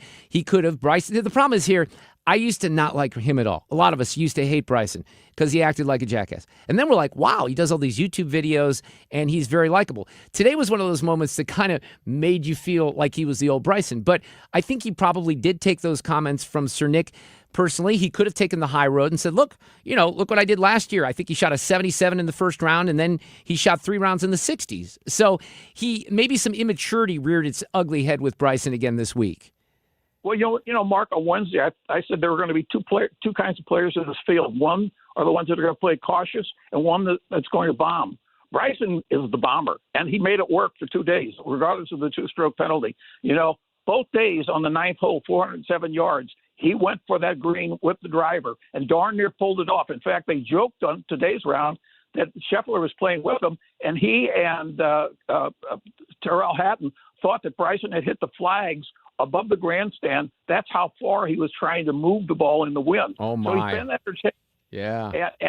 And he can continue to bomb through the weekend. He will provide the entertainment factor of this championship. Whether the two-stroke penalty throws him off stride, I don't know. But I just think we're looking at a really congested leaderboard on Sunday. Well, that could make it fun, Dan. Enjoy the weekend, and maybe we'll catch up and see what happens on Monday. I appreciate it. And by the way, Kim is only vulnerable on the greens, and if he can get through 2 days on the greens, he'll be a possible winner. Well, now I'm kind of rooting against him. You know that, though, right? Because I'll feel sick to my stomach. I really will. See you, Dan. Thank you. Take care. Stand by. Playback ready.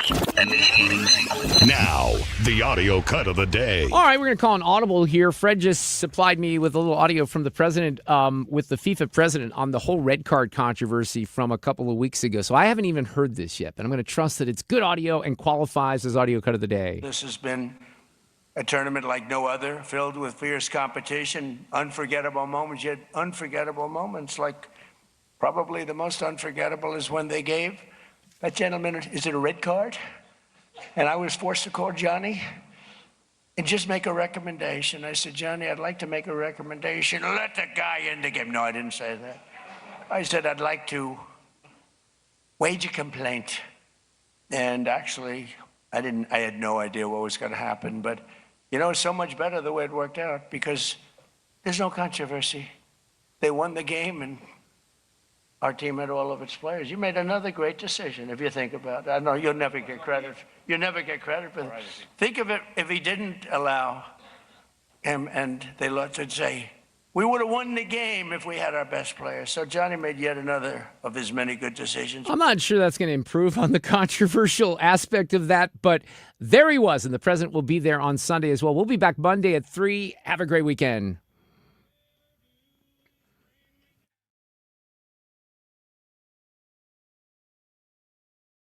Catch anything you missed today by getting the show podcast at 971talk.com.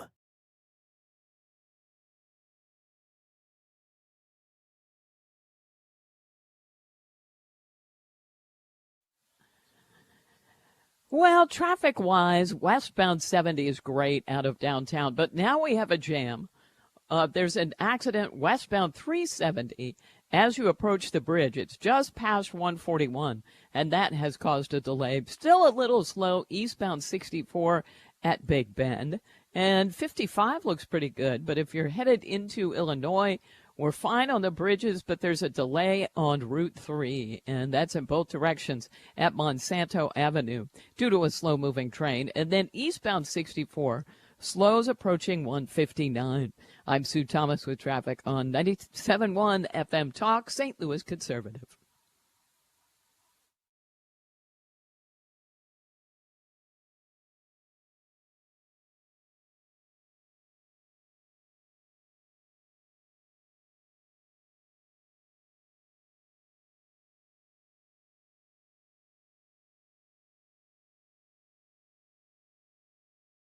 Well, it's only Friday, and I'm already excited about Tuesday because we do this segment with George Rosenthal called Tech Talk Tuesdays. George has a company here that he co-founded called ThrottleNet, and they provide you as a business owner, if you're a business owner, with everything related to IT. They're going to help you navigate technology, focusing on security, strategy, keeping you productive. The worst thing could happen is a data breach or, the wrong keystroke is pressed or a password is leaked or something like that.